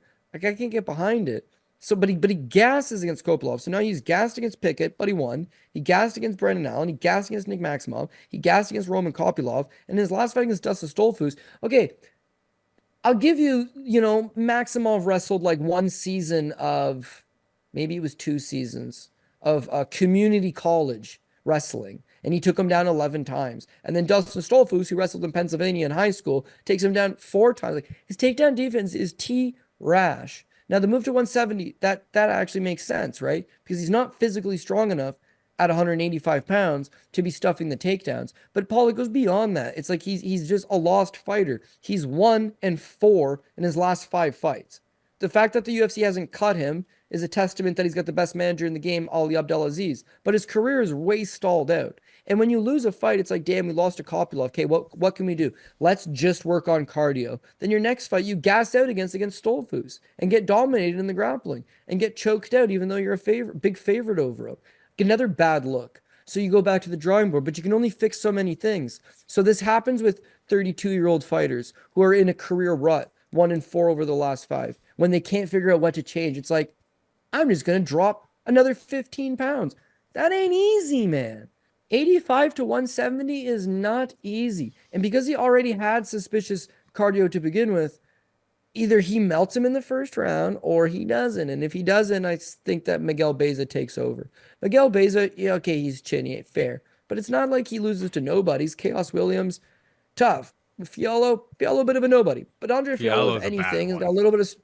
It's a bad one. But if he only has one thing, it's that he can strike. He can strike. He's got some power. He's serviceable for a round or 2. It's not a great one. But the kid does the right thing. At the time, he's 29 years old. So he says, no more sparring, no more taking the MMA fights. But he doesn't want to just sit idly by. And he's a Brazilian Jiu-Jitsu black belt. So he just starts working his ground game, working his grappling, working it over and over, competing in Jiu-Jitsu tournaments like you mentioned. And he's been doing quite well. He's still only 31 years old now. He's coming back into MMA. Before he left MMA, he was known for striking. Kid's fast. He's got a nasty calf kick. He's got some decent power in his hands. He's got some okay volume at times. He was known as a striker. Now he gets melted twice. He falls back on his jiu-jitsu. And what I think you're going to see now, him coming off the layoff, is somebody that can in fact do both. He can strike, but he doesn't want to get chin checked anymore. So he'll strike with Puna long enough for Puna to load up on one of these big overhands, and then I think he's going to drop down and shoot the takedown. Is Baeza's wrestling good? It's not great. It's not great. But the fact that Puna's been getting taken down by mostly just, jiu-jitsu guys, let's say, Stoltzfus mostly just a BJJ black belt. Maximov mostly just a BJJ black belt. Even Brandon Allen never took him down, but mostly known for his grappling. So there's other fights on this card. We said the same thing. I said the same thing. Dominick Reyes. If Reyes gets sparked in the first, it's going to happen. If he doesn't, he's going to be a problem. Dustin Stoltzfus. Stoltzfus could get sparked in the first round. If he doesn't, it's going to be a problem. This is the other one. If Soriano gets if Baeza gets sparked in the first round, well, then it is what it is. A somewhat chinny fighter, or if not a fully chinny fighter, taking on a guy who's a first round knockout kind of guy. That's fair, but I'm not betting on that. I'm betting on that if that first round knockout doesn't materialize, what does this guy go to his plan B, C, or D? And these guys that I'm fading here, they don't have cardio. Cardio wins fights. This last card, people said it was boring because all the fights are going to decision. Yeah, but that's what happens. They're world-class athletes that have trained and prepared. They're gonna get rounds in. And if you can't give me rounds, it's problematic. So wait to see weigh-ins, wait to see skinny Soriano, wait to see, what the number is and how good he looks. But the bottom line is that he's only going to 170 because things ain't working for him at 185. And he's a lost fighter searching for an answer. So I don't think this is it. I think it's a tough enough matchup that Soriano drops a fight, and then I don't know what he does after that. Probably goes to the PFL, I would imagine. And that's why I bet him round one knockout plus 675, because I was just like, okay, that's if we get, and I bet him by knockout plus 300, but it's like, if this fight is going deep into round 2, round 3, it's like, I'm not going to feel good about my position. I'm not betting the money line. It's just like, the path is probably that round 1 knockout. Maybe he does it at like the beginning of like round 2 or something like that. But yeah, the deeper this fight goes, the worse it looks for Puna Soriano. We are not doing any shoey bets or anything like that. Don't Give start me a shoey bet on No, this. Give me a shoey absolutely bet on not. this, No. No, I always accept when you call me out, and I never, for the record, I you never didn't call you even bring out. this one up. I just said that Yeah, but you just did now, and now you need to accept. Don't. You need to defend your honor now. What are you talking about? I've given you the last 2. We've went into these things. I don't know. We don't have to do one every single week. I'm on a losing streak here. I've got to mind my P's and Q's. I got to pick the right spot so that you're breaking out that filthy barn boot next time out. That's where my mind's at in the shoey game right now. But let's move on to the next fight so that you don't pressure me. I don't get any more peer pressure. All right, we got Ludovit Klein taking on Thiago Moises. Ludovit Klein, a minus 130 favorite. Moises could be half a plus 110. Who do you got here, bud? Yeah, again, this is a card full of these close competitive matchups that you could realistically see going either way. And this is another one. Thiago Moises has got that back class. He's only 29 years old, which is shocking considering he's been in there with the who's who's, and he's generally given himself a good account. He's a high-level Brazilian Jiu-Jitsu black belt. He trains out of American Top Team. In his last fight against Mitch Ramirez, you saw a new wrinkle to his game with those low calf kicks that really just demobilized Ramirez and led to his demise. But he's very much a well-rounded, pretty serviceable guy. He's shown durability in the past. He's shown good cardio in the past. And again, even though he's young and still improving, he's got a veteranness to his game. Just he'll employ smart ring IQ and do the right things. Ludovit Klein, meanwhile, I can't quite put my finger on it, but either he got a new strength and conditioning coach or scientist or dietitian. But he's like his last 2 fights, he does not look himself. Used to fight at 145 and then actually moved up to 155. And then what he did with his frame is start just packing on lean muscle. It didn't necessarily play off right away. Beat Devontae Smith, split decision. Beats Mason Jones. That was actually a nice fight for him. But his draw with Jai Herbert, he should have lost that fight. Jai Herbert lost a point because he low blowed him. And it was a super flat performance from Klein. He lands 47 significant strikes, which is more than Herbert. But a very flat performance by Klein. I didn't like it. And then again, his last 2 fights now, he's changed it up, man. Against Ignacio Bahamondes, he took him down 3 times. He fought a very, very smart game plan. And again, he still got power striking. But instead of just relying on having to land these high kicks, which he's got a nasty high kick on him, instead of having to land these big flash strikes, he's walking his opponents down and he's implementing the fact that he's a decent grappler with decent takedowns. Takes down Bahamondes in his last fight out against AJ Cunningham. If a guy walked up to a punching bag and just you told him go balls to the walls for 3 minutes, he'd probably look okay as well. So he absolutely torches the guy. But all the same, it's like he looked really good physically in that fight. And his striking looks crisp. Again, he can throw in combinations. He can go to the body. He can use those leg kicks to demobilize you, and then he'll go up top. He does an excellent job of working all three levels. He'll hit you in the head, he'll hit you in the body, he'll hit you in the leg, and he'll keep you guessing. His biggest fault, in my opinion, is he's a low volume striker. He gets by on landing 50, 60 significant strikes at most. He's pick and chooses. And when you're a smart guy, you're not out there brawling like Justin Gaethje. You're picking and choosing those superior fights. The brawler can break you. The brawler can come forward and he can just cause you to overwork and fight at a pace that isn't really your pace. But when he can operate at his pace, he's always outpointing his opponents. When you look at Thiago Moises, he's not, you wouldn't even consider him a low volume striker. He's a no volume striker. His fight with Mitch Ramirez, yeah, it went to the third round. He beat on Mitch. He had Mitch's back for like the entirety of the first round. He landed 25 significant strikes.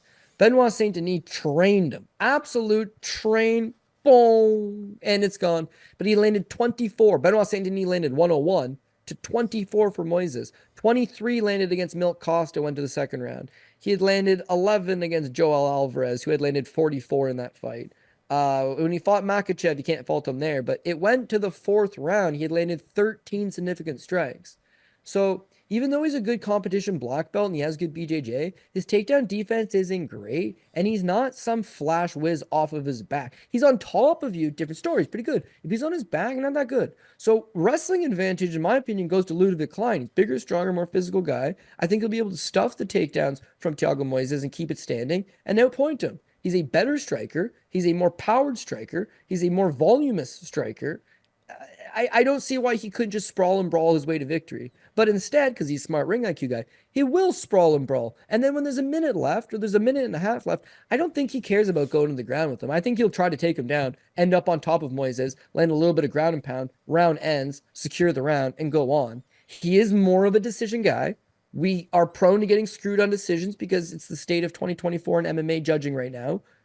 But all the same, man, like he knows how to just do more than you. That's it. That's it. Not a whole lot more than you unless you're AJ Cunningham, but just if you land 20, I'll land 30. If you land a takedown, I'll get the takedown back. Like he has a good way of managing round clock. So I think Ludovit Klein figures out a way how to beat Thiago Moises. Yeah, ever so slightly kind of like edges him out on the feet. If there's no takedowns to be had for Moises, which I think is the big question mark. If Moises is able to get takedowns and hold position, I think he could have some success in that realm for sure. But yeah, they're both low volume, but Ludovit Klein's low volume tends to at least have a little bit more pop to it. And I mean, even Moises, like what he has the win over Bobby Green. It's just like only people that really scored it for the only people who scored it were two of the three people who mattered were the judges, right? Like, it was pretty gross all the way around. So, yeah, Ludovit Klein for me as well. And I will say that, like, yeah, AJ Cunningham is kind of like a walking proof that you shouldn't feed your kids dog food, because that was just, I mean, that was just so, I mean, it was such a bad. He had no. You watched him on Contender Series, and then you're like, oh, they're really gonna put him in this spot against somebody with the experience of Ludovit Klein. And it's like the whole week you're like, we were on this very show being like, they should not, like, this should not be booked. Like, this should not be happening whatsoever. And I know the stats don't look nearly as bad. It was an absolute drubbing. It was not competitive. It was not what should be a UFC fight in my humble opinion. Anyway. No, but that kid was Arkansas tough, right? Whereas like Moises is tough and infinitely better. But like some of those shots that AJ took, I think they send Moises crashing to the canvas. But yep. Again, it's another close fight on a card full of them. But if Klein shows up and dude, again, just check out his social media or wait until the weigh-ins happen. He is, how should I say this? Taking his noticeably saucy.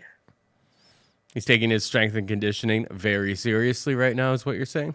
I think Moises is more of a guard puller than a wrestler. Like he can wrestle, don't get me wrong, and he's at American Top Team, and he's still only 29, and he's all these great things. But when you see him in there against more physically stronger guys, and yeah, Makhachev's badass, and Benoit Saint Denis badass, I get it. But like those guys, fold him within his clothes. They're folding his clothes while he's still in them. Like he's not, he's a BJJ black belt, but he's getting absolutely destroyed. I can't say Ludovit Klein would do any better, but at least he has that physicality that maybe he could stuff a lesser strength guy, which I would believe would be this case. You see guys all the time. It's like they might have good jiu-jitsu, but if they don't have the wrestling to get it there consistently, they have to rely on their striking. How's their striking? Very low volume in this instance. And to say, oh, his last fight, he landed all those calf kicks. Yeah, he still landed less than 25 significant strikes in that fight. And one singular move like a calf kick is just not enough for me to pick him against a superior striker like Klein. So hopefully Klein's doctor is on board and he runs this win streak to 3 straight. All right, we got Carlos Prates taking on Charles Radtke. Prates is a minus 240 favorite. Radtke can be had for plus 200. I mean, Prates, he obviously has, that finishing capability. But that fight against Trevin Giles, like, he was not looking good until he got the finish. Like, it was very, very low volume. He's losing most of the exchanges, and then like we were pretty, I believe we were pretty heavy on him. I think I had him by knockout. I had him in some parlays and stuff like that. It's like I was feeling pretty nervous about it. He does have that ability to shut your lights out at any time with like a precision strike, but the volume, everything like that, is definitely a big question mark with this guy. I'm nervous about laying a minus 240 price tag on him, Cody, but and Radtke kind of just keeps proving to come through as a sizable or half decent underdog, I suppose. Was he been? No, he wasn't an underdog against Blood Diamond, was he? He must have been the favorite against Blood Diamond. Nobody. Yeah. Who could possibly ever be? But I think it was relatively. Yeah, he was definitely a favorite against. What was the price against? Oh, yeah, he was minus 300 against him. But yeah, against Urbina, he was plus 176. Gets the first round knockout against Urbina. I don't know. It's definitely tempting as this price kind of grows to take another shot on Radtke, who's perpetually. I mean, I guess the Blood Diamond fight was pretty ugly. He mostly just like hugged the guy, held him up against the cage, just didn't let himself win. But there is some value in a guy knowing where he can potentially win a fight and sticking to that game plan, I suppose. It feels like a dog or pass, but probably a pass for me. I don't know if I'm going to have the courage to pull the trigger on Radtke here, Cody. What about you? Yeah, I'm actually going to largely agree. I got Radtke. I think I'm going to lock him in as a dog pick this week, but I could very easily flip-flop on that because I don't like Radtke, and it's nothing against him. He's got a fun fighting style, I guess, when he lets his hands go. On the regional scene, this dude's pure entertainment, but he makes a lot of mistakes, and even though he's a Brazilian Jiu-Jitsu black belt, he largely just throws it out the window to stand and bang with these guys. More problematic to that is that he was fighting at 155 pounds as of like 2 years ago. So he's not particularly a big guy. He stands at 5'9". He's 33 years old. So you can't say he's some type of prospect coming into his own. And now he's taking on a big guy. He's 6'1" with a 78-inch reach. So yeah, Radtke's got some major problems on his hands. A big, strong, physical guy with way more KO power, with more pro fights.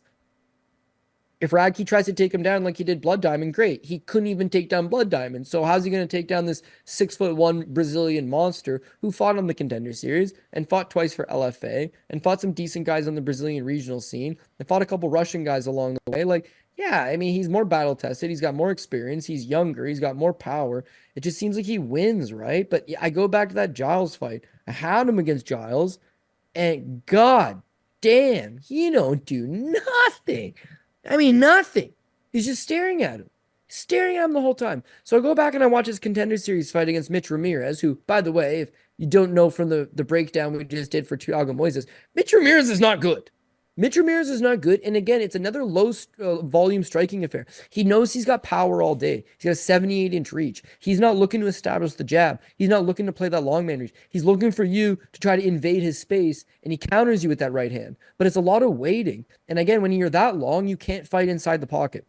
If guys want to fight at range with you, it's going to be a problem. If guys can come inside, fight you on the inside, your arms are just too long. That's why it's like, don't hook with a guy on the inside when he's got these short, he's just going to beat you to the punch. So if Radtke was I fight from the outside kind of guy, which Giles largely tries to fight from the outside himself, yeah, he could have some success. Radtke don't do that, dude. He's chest to chest the entire time.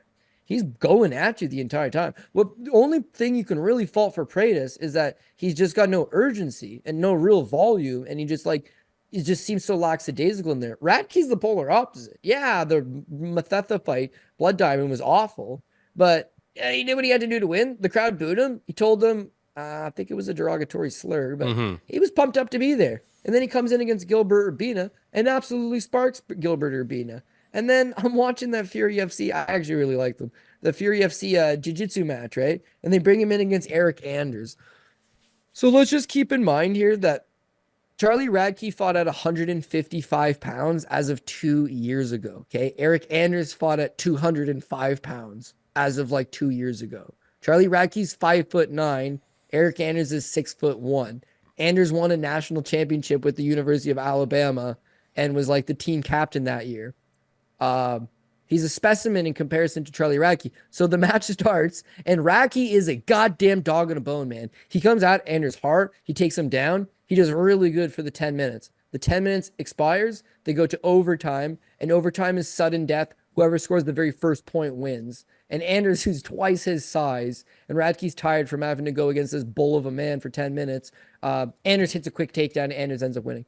But it's like, dude, he actually is a legitimate black belt, and he'll fight anybody, and he's in your face, and he's aggressive, and that causes problems because he's taking on an opponent that's just not that. He wants to fight at range in a low-paced fight and hit you with something. Last but not least, yeah, Radtke has the black belt, and he has the takedowns maybe, and he has the the tight space, but he can also crack, dude. Guy's got some knockout wins. He's got some legitimate knockout wins. That left hook he slept Urbina with, he was setting it up and landing it over and over. And when you watch the last time out for Carlos Prates against Trevin Giles, it's not only that he's not doing anything. It's not only that he's getting doubled up on the significant strike numbers. He got wobbled a few times by Trevin Giles. So I don't think his durability is good. I don't think his cardio is good. I think he's just, and I've faded 3 other ones on this card, he's just a pure, I could spark you. If I hit you, I'm putting you away. And it's just another one of those fights. It's another one of those fights where Prates probably knocks him out in the first round if he's going to win, maybe the first 7.5 minutes. If Radtke can really force the issue and get him down, if he completes takedowns and he sets up shop on top, that's going to be a problem. If he can't get the takedowns, but he can spend more time than not pressing you up against the cage, that could be a problem. If he can just flash spark you with a left hook that you don't see coming because you're expecting the shot, that could be a problem. Multiple ways to get a win, multiple potential win conditions. When you pair that with a good plus money price tag, it makes sense. That's why we call it the Dogger Pass, right? So as unsexy and awful as this is, and again, I can see myself flip-flopping because I'm flip-flopping so much on this fight. I gotta go Charlie Radtke, underdog money, dude. Yeah, it's a crazy card this weekend. I'm not gonna lie. All right, moving on down. We got Brad Katona taking on Jesse Butler. Katona is the biggest favorite on the card at -600. Butler can be had for +450. Your thoughts on Katona being, the stalwart, probably the guy at like the top of the PRP? I mean, it's ugly, right? It's like, going into the fight against Garrett Armfield last time out, we know what Katona does, and he's typically a decision machine. Just his style in general, though, it's like, especially the way that they judge and score fights these days, it's like it is open for the back door. It's like if the guy can get up at the end of a round and land some half decent strikes, we know what these judges these days is like those 3.5 minutes of control time with a little bit of ground and pound mixed in, just kind of get thrown out the window. I think Katona wins.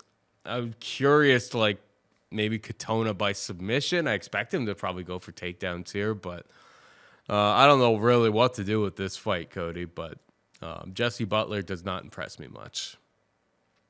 Jesse Butler does not impress me very much, no. But then again, it's like you can make some excuses for him. When you watch regional show tape on him, he don't look bad. It's like there's no glaring hole to his game. He can strike, he can grapple, he's wily, he's got some decent wins on the regional scene before coming to the UFC. Beat Masio Fullen, that's a UFC veteran. Ray Trujillo, Dimitri Ivy, well-traveled Texas regional show guys. Luis Luna. He did a very good job against Texas regional scene guys, which is where he's coming out of.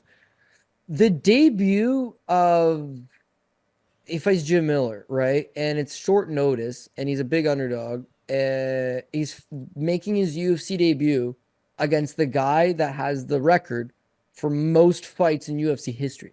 So why was he booked that fight? I don't know.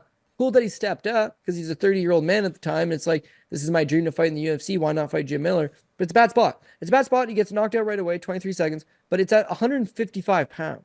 Then they tried to rebook him right after that against Sean Woodson at 145 pounds, but he withdrew. Then they tried to book him against Jaki Seregi at 145 pounds, and he also withdrew. And now he's fighting Brad Katona at 135 pounds. So we all seen him get sparked by Jim Miller 2 weight classes up on short notice. And that because he looks so bad and then has done nothing for the last 2 years on the sidelines, that's why Katona's a minus 600 favorite. But does that mean Katona's a world beater? That Katona has the skill to make this look like an easy victory? Like, not necessarily. Butler's a big guy. He's a bigger guy. And Katona, what you saw against the last time out, he's in Toronto, right? It's not his backyard because he's from Manitoba, but at least it's home country, somewhat close by, I suppose. He fights Garrett Armfield, and he's a minus 225 favorite over Garrett Armfield. He's supposed to win against Garrett Armfield. Armfield did nothing other than straight punches down the middle, man. He sprawled him out in the first round. He's winning the first 2 rounds on volume and straight punches. Third round, Katona finally takes him down. Third round, Katona fought a much better round, almost finished him late in it, but didn't, and he lost the first 2 rounds. He's way too complacent. There was an argument that a bad judge could have given it to him. In his own backyard, they should have given it to him, but they didn't because he lost the first 2 rounds in volume. Against Butler, Butler's a big guy. He's not big like the traditional sense he's big for the weight class, but at 135, dropping down 2 weight classes, it's not inconceivable that he's not going to have some decent size for the class. If Katona does not take him down, if he struggles to take him down, I don't know, man, but maybe Butler just lands the bigger shots, the more eye-catching shots. When you look at Katona, and my problem with them being 6 fights in the UFC, all 6 of them have gone to decision. Mm-hmm. When you look at Butler, meanwhile, and Butler's not fighting nearly the same level of guys, but he has more of a finishing style. He's not relying on the judges. He tries to finish. And just like you're saying, now you got a guy that might be way bigger than Katona, and he's trying to finish. He's spending 3 minutes on his back, 3.5 minutes on his back. He hits a quick scramble. He gets up, and he just starts swinging. Mm-hmm. You know what Sean Strickland's best moment in the entire fight was against Paulo Costa? The last 10 seconds. Yeah. When for whatever reason, he was just like, I'm just going to start swinging. And none of it made sense. None of it was set up. None of it was proper. He just started swinging bombs, throws a head kick, drops him on the head kick, gets him up, hits him with 2 more shots, another head kick partially blocked, and then like a flying death kick through the air. And that stole him, that 10 seconds, undeniably stole him an otherwise pretty close round. Yeah. 10 seconds of work. That's all you have to do here. So if Katona's minus 225 in this spot, I like it. If Katona's minus 350 in this spot, that would pretty much be where I'm at with it. Like minus 600, when you know it's probably going to decision. And if it goes to decision, is Katona's 9 minutes of top control enough? Was the 2 takedowns enough? What were they looking at? Who are the judges? For minus 600, I'm going to take you out in the first round or in the first 7.5 minutes or the second round. But like minus 600s have to have cast iron cardio, multiple win conditions, an ability to finish, or their opponent's just absolutely the worst guy in the roster. Butler, you can make that argument that he's the worst guy in the roster, but you don't necessarily know that. He fought Jim Miller of all people, and it was done in 23 seconds. It's not a true testament of where he's at. 2 years on the sideline, even though he's not young, he's 32 now, I believe. The 2 years on the sideline, you don't know what he's been up to. And dropping down 2 weight classes is certainly curious. So At minus 600, it's not doing it for me. The thing is that I've picked a bunch of greasy underdogs. And you guys know me. I'm not going to pick a greasy underdog unless it's like I did truly believe it in my heart. I think Butler is good value. I think this is a terrible money line for Brad Katona, but guy won the Ultimate Fighter twice, didn't he? Guy, has had 6 fights in the UFC. He fought overseas. He's fought in much better level of competition. He's not coming off a 23-second knockout loss to Jim Miller 2 years ago. So everything trends Katona. There's like a shitty feeling in the pit of your stomach it's not as easy as you might want it to be. For minus 600, it's Katona top ticket all day. For me, I don't know that I get there. I don't know that I put him on the top ticket. Can't deny that he's not going to be on maybe the second line, probably the second line, third line at the absolute worst. But similar to Makhachev not being on the top ticket last week, I would rather somebody else. The money line's not everything. You can understand when a fight could be closer than the money line suggests. Yeah, Butler hasn't been submitted. And Katona really doesn't knock anybody out. Like, I know Katona submitted Bryce Mitchell on the Ultimate Fighter many, many years ago, but Bryce was pretty he's pretty raw, particularly back then as well. That one's kind of still now. That's kind of a wild one. I mean, he's still raw now, but I think his grappling's come a long way. I wouldn't expect, if they ran it back, I wouldn't expect Katona to submit him. But yeah, Katona doesn't really knock anybody out. So yeah, this one is ripe for some craziness or some, maybe I add that to my split decision. Little poke there. I'm gonna make a note of it at the very least. That by split decision might be an astronomical price because again, nobody expects Butler to do anything. But at the very least, wait until weigh-ins before you lock in a Katona bet, because if this guy comes in big in good shape, I have some mutual friends, none close enough that I'd be shoot it to me straight, but we run in some mutual circles and they all talk very highly of him, but he's not proven it. I can only base a guy on what I've seen. I haven't seen it. Everyone's the next GSP in there, at least in Canada. Everyone's the next big UFC star in their own gym, in their own hometown, until they're forced to face the other good guy from a good gym in a good hometown. And another, people used to tell me oh, this guy's a special talent. He's a special talent. The thing about your special talent is that there's there's a kid, he's 16 years old. He's the next big thing in Michigan. And there's one in Indiana, and there's 4 in Brazil. There's 9 in Russia.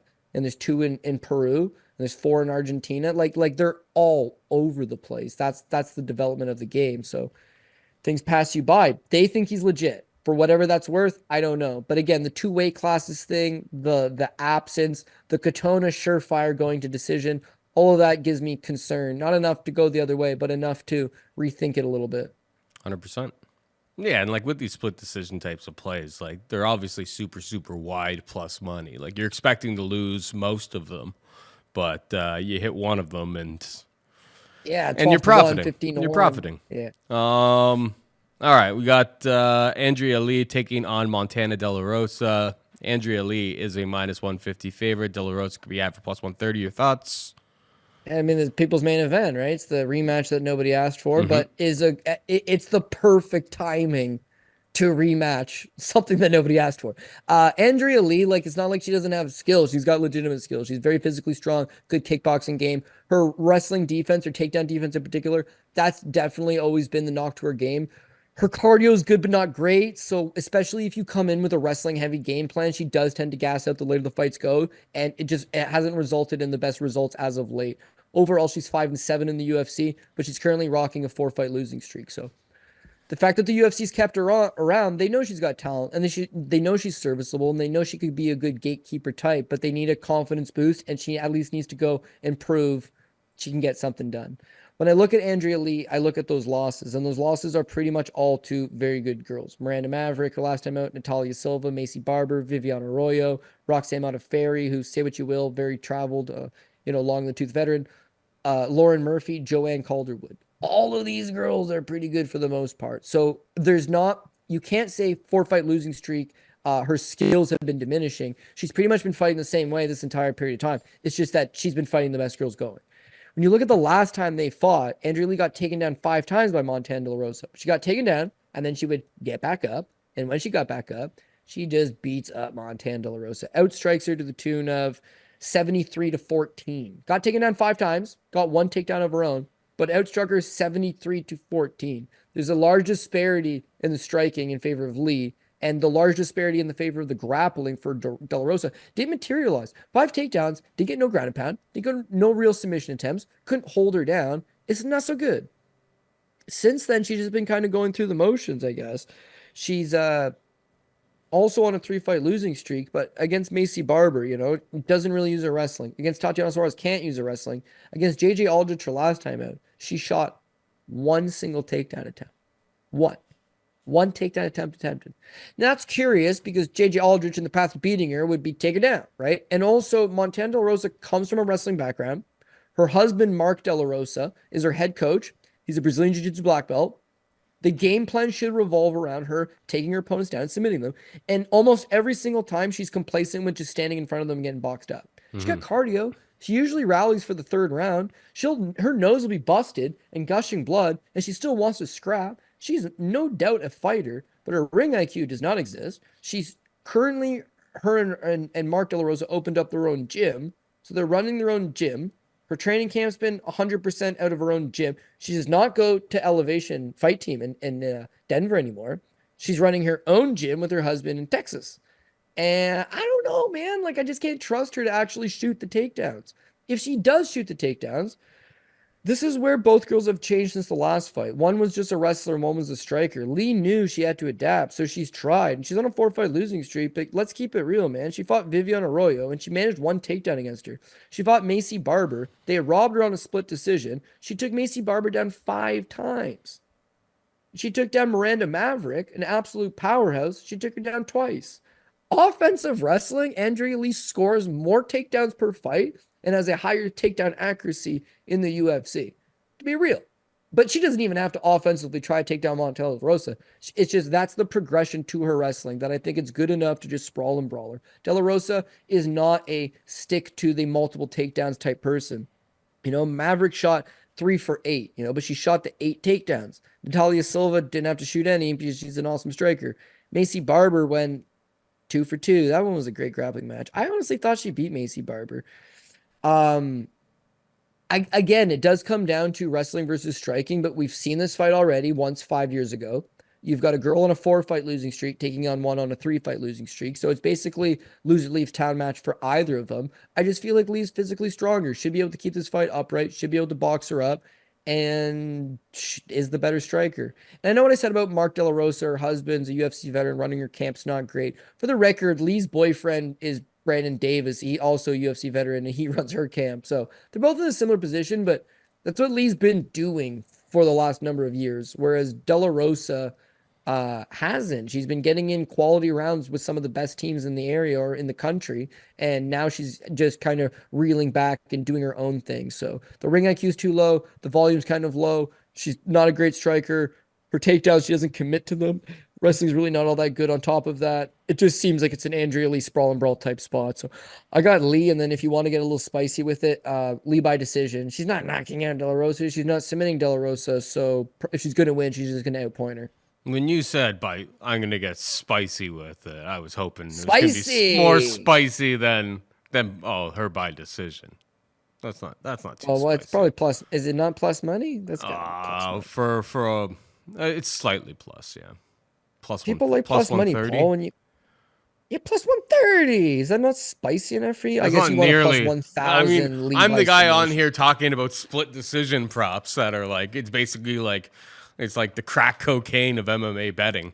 It's not very spicy, but it's very, very, likely. And I see it kind of the same way as you. I think Andrea Lee just wins on volume. Montana De La Rosa hasn't been domineering with that grappling game plan in quite a long time. Now, obviously, taking on Tatiana Suarez, that was kind of out the window. In round 1, she had a little bit of success with Suarez coming off of the shelf, I suppose, but. She stuffed a few takedowns in the first. Yeah, she had a bit of success there, but then she got finished. But Lee on volume. Montana De La Rosa, for all of her faults, she has always been incredibly durable. So credit where credit's due on that front. All right, we got Daniel Marcos taking on John Castaneda. Marcos, a -120 favorite. Castaneda could be have plus 100. Your thoughts? Yeah, again, it's just another one of these fights that you could make a very valid case for both guys. I think either guy could win. The money line's pretty close on either side. I Hmm. don't disagree with it. John Castellanos fought the better guys. I'd say he's got more experience. He's got a very come forward style. When you see Castellano win, it's because he's going forward. Castellano loses, his opponents are generally able to push him on the back foot. That's where he'll struggle. Now, if you look at his fight with Daniel Santos. It's a crazy fight. They both knock each other down. But when Santos starts being aggressive and lunges at him with big shots, he just kind of not freezes up, but that's where he's kind of a little bit vulnerable. He gets hurt by Santos. He gets finished. His fight with Win Gafarov in the second round, it's the same thing. Gafarov just explodes on him with a series of strikes, and all of a sudden he's got Castellano's attention. But beyond that, yeah, again, he moves forward excellent. He's got his wrestling that he can dip into his back pocket. Another guy that I would classify as a generalist in that he's not exceedingly, in any one dimension. There's no one area that he really thrives in, but he's just good at everything. He can wrestle, he can strike, he can kind of do it all. But it's his movement. He seems to be a little bit faster than Daniel Marcos, and he moves a lot more than Marcos. So if he's the one moving forward, moving side to side, setting up his shots, and can keep some degree of volume up, I think he can win this fight. He's coming off a win over Kyoho Kang. Nice little win. 3 takedowns and 111 significant strikes landed. That's pretty solid. His fight right before that against Win Gavrov, he got outstruck 61-40. Lucky he got 2 takedowns. Lucky he got the decision, or the knockdown, sorry. But at the same time, it's the tale of two fights. One of them's all volume, one of them's no volume. I need him, if he's going to win, to come forward and let that volume go. When I look at Marcos, undefeated, looks good. But again, I guess I go back to the Davy Grant fight. It's like Davy Grant's just the one coming forward, and Davy Grant comes forward. He starts outlanding him, and he starts pressuring him. This kid's got tremendous output. He lands 81 against Brandon Davis. He landed 81 against a Richie Lang his last time out, and it wasn't even complete 2 full rounds. And when you watch him on the regional scene, all he does is grapple. He's barely even striking at all in the regional scene. He likes taking guys down and just mauling them from top position. And yet now he's shown a completely different area of his game. But he's a little bit hesitant at times, and he stands there. If he's the one moving forward, I think that coupled with the low calf kicks that he loves to use could demobilize John Castellana, and he could outpoint him. If Castellana doesn't allow these leg kicks to rack up on him, and he's moving side to side, coming forward and landing the better volume, then Castellana might win this fight. In both cases, I would think the fight goes to decision, but you got 2 strikers that are going to be banging it out for 15 minutes, so that's not a surefire guarantee either. Gun to my head, I got to pick somebody. I'm going to pick Marcos and just chalk up the Davy Grant fight to just an outlier. It's just one fight that he looked bad in. Davy Grant has made a lot of really good guys look bad in the past, so we'll give him a pass. And then, dude, he looked really good against a Richie Lang. He eye poked him, kicked him in the groin, and eventually it was a no contest. But outside of cheating, yeah, dude, he looked really good. It looked like he learned from the Grant fight. Dude, I can't just sit back. I need to get throwing. Richie Lang could take a hell of a shot. Marcos was throwing. So I will give him that. I think maybe he's gone back to the drawing board and at least, made a point of going back over some of his past mistakes and addressing them. And if he has, then I think he can outpoint Castellana. But anybody that says they got a hard lean on this fight, it's hard to get a hard lean on this fight. Both guys can win. They fought 10 times. You can see it being 5-5 each side. It's pretty much an even fight on the money line. It's just got to make a pick somewhere. I think Marcos' development slightly better than Castellana's, and as long as he doesn't get taken down and backed up, maybe he squeaks it. Marcos even got that decision against Davy Grant in England. So much for home cooking, bro. That one really pissed me off because I was on Davy Grant as an underdog. You had there. Davy Grant, and Davy Grant probably won that fight. And you're thinking on top of that, you're like, favorite. anything close in any of these rounds should be going to my boy, who the crowd's cheering for and all of that. Nope. Nothing. No home cooking. No Yorkshire pudding for your boy. Yeah, it's an interesting. I'll ever so slightly lean towards Castaneda just on wrestling and volume, I suppose, but I don't know, man. I think it's a properly priced fight, and I don't really intend to make like a significant type of play on either guy, to be perfectly honest. We got Eduarda Moura taking on Denise Gomes, -170 for Moura, +150 for Gomes. Who you got? Okay, I want you to talk some sense to me because I'm not seeing something on this matchup. Something's not adding up. So Denise Gomes is a small, undersized striker who has no takedown defense. And she's taking on a girl who's a weight bully, doesn't even make weight for the fights in this division, is giant, has gotten everybody to the ground with ease and dominated them on the ground. Why is it close? I see some money starting to come in Mura now, good, but like it looked too good to be true. It still might be too good to be true, but I'm not seeing it, man. I'm really not seeing it. Starting off with Denise Gomes, first of all, she's 5'2", and she's taking on Eduardo Mura's 5'6". So she's giving up 4 inches in the height department, 3 inches in the reach department. She is naturally, physically, everywhere a smaller fighter. When she fights on, I guess she beats Ryan dos Santos. We'll talk about it a little bit later on the Contender Series, but she had given up a takedown in that fight. Then she takes on Loma Luke Bume. Loma Luke Bume is a Muay Thai fighter from Thailand who used to fight at 105 pounds. She's a striker by most accounts of what her style is. She's able to take her down 4 times with relative ease, out-grapple her, completely stifle her, and neutralize her. Not only that, Denise Gomes doesn't really have a get-up game. Her jiu-jitsu is really not all that good. She doesn't land off her back. She doesn't threaten with submissions. But she just got outpointed now by a striker when she got taken down. Her last fight out against Angela Hill is the same thing. Hill, even though she's a savvy veteran and has had 20 fights in the UFC and has definitely improved her ground game, just submitted her first opponent the other day. She has over 20 fights in the UFC, and she has never taken down an opponent more than 2 times in a UFC fight in none of those fights. Except for that one time that she took on Denise Gomes and took her down 5 times. So her losses are to Loma Luke Bume and Angela Hill, who are both strikers, and in both accounts, or in both cases, she gave up 9 takedowns collectively and lost both fights. And now she's going from that to taking on Eduardo Mura. Well, keep in mind with Mura, she is a first-round finisher, loves to get those early finishes. BJJ black belt, solid grappling. On the Contender Series, you saw her against that Janae Silva. She's a minus 165 favorite, right? Takes her down, dominates, gets the rear naked choke. Next fight against Montserrat Ruiz, she misses weight. And I'm not surprised she came in at 119 and a half because she's huge for this weight class, but that's her style. And people will say, oh, Khabib's a weight bully and Makhachev's a weight bully. And these guys are cutting such amount of weight. I like it. I like it when you're twice the size of your opponent and your game plan is just grapple. That's an effective way to win fights. That's what Mura does. She's had no real difficulties getting her opponents down so far from what we've seen. When she gets her opponents to the ground, she's absolutely dominating them.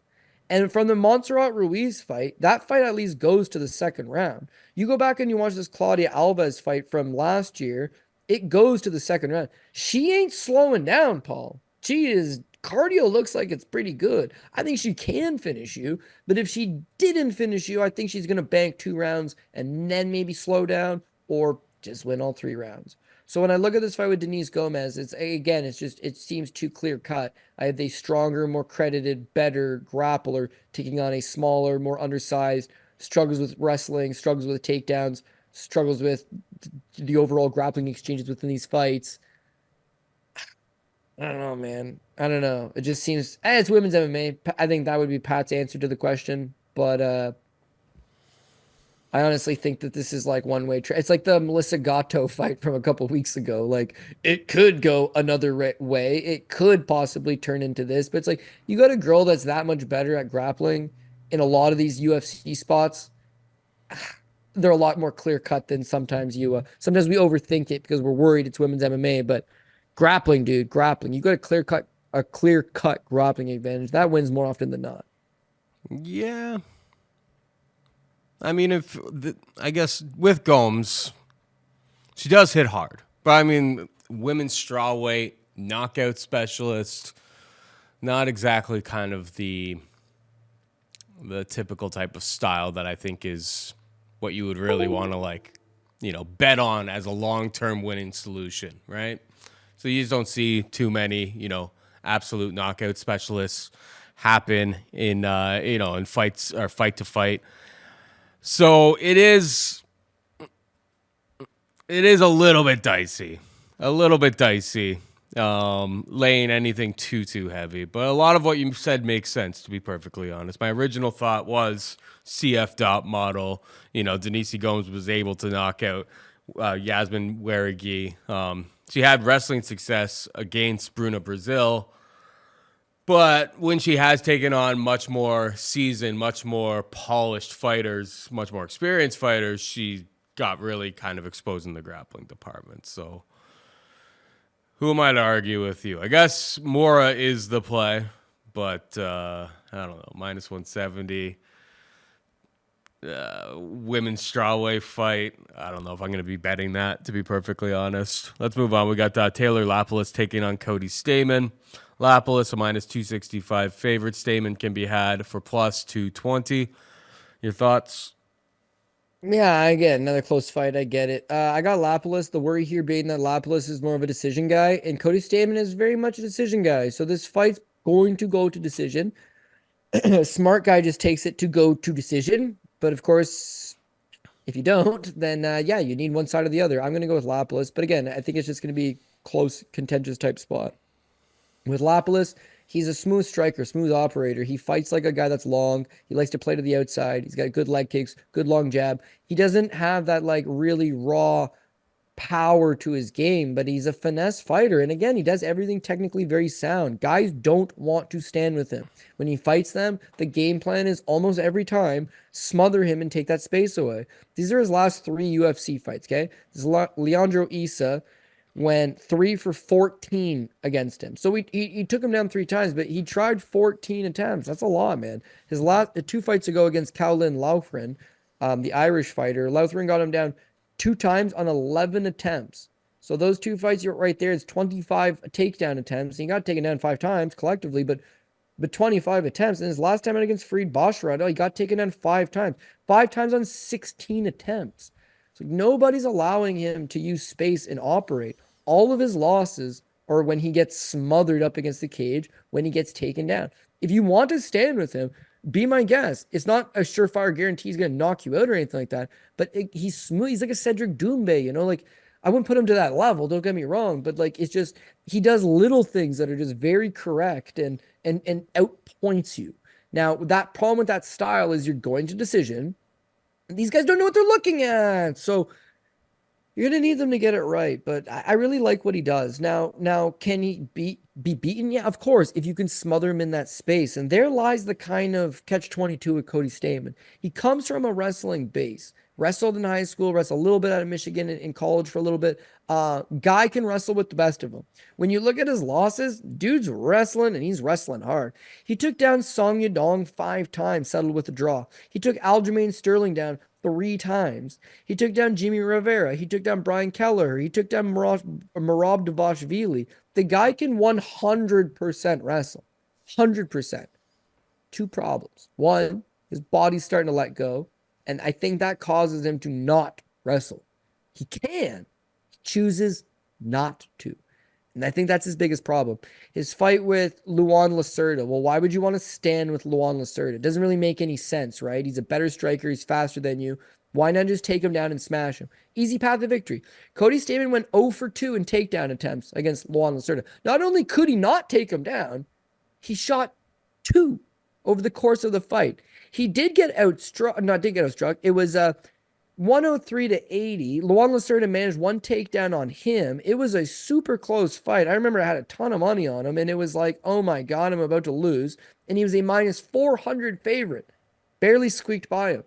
But he was very, very cool and complacent, which is striking. And he landed over 100 significant strikes. But he was very complacent. He doesn't have any big power. He's not throwing in any type of huge combination. It's just more so he's got a bit of a karate flow to him. A lot of balance, light on his feet, steps in, 1, 2, and he's content with it. The Merab fight, when he lost a decision, he was very adamant he thought he won. He's like, man, I landed the better shots. I beat him. And again, if you look at it numerically, he got taken down 5 times and outstruck 71 to 48. But he believed he won because he gets complacent in there. The Lacerda fight, he got complacent in there. And so he got burnt bad that very next fight against Douglas D'Andrade. Again, he's the favorite, but he hardly went to his wrestling. Yeah, the guy's a fire hydrant, but managed up just 1 takedown, didn't stick with it, and eventually just gets outpointed. Scored a knockdown in the 3rd round, rallied, did a good job, but got outpointed in the first 2. So I'm not gonna say he's got low ring IQ. He's a smart guy. In real life, he's super personable. I mean, he's makes like 100 grand per fight. Like he actually gets paid quite well. But as a result, they don't give him easy fights, and his body's banged up. He's 34 years old, which at this weight class is considered old. But also, he's 2-4 in his last 6 fights. He fights twice in 2023, twice in 2022, twice in 2021, I guess. No, once in 2021, once in 2020. Yeah, I guess he averages 1, maybe 2 fights a year. He's dealt with a lot of injuries. I just get like a nagging suspicion that he gets in there with Lapalus and maybe shoots a half-hearted takedown attempt. And Lapalus has got good takedown defense. That's why you got to go 5 for 15 against the guy, because he'll stuff the first shot or two. Stamen shoots one and doesn't get it. He's not going to stick to it. He's not a chain wrestler. He either gets you down right away, that's it, or he's not going to work for it. If not, he'll bounce back at range and he'll be light on his toes. And they're going to exchange shots. And Lapalus will slightly edge him, and it'll be close, and it'll be contentious, and it'll go to decision. And the judges are going to take 10 minutes to tally up a few numbers on a piece of paper. That I think they edge it towards Taylor Lapalus, who's just the better striker, a little more refined, a little more work rate, a little cleaner. He's been active lately. He hasn't been kind of shelved to the sidelines.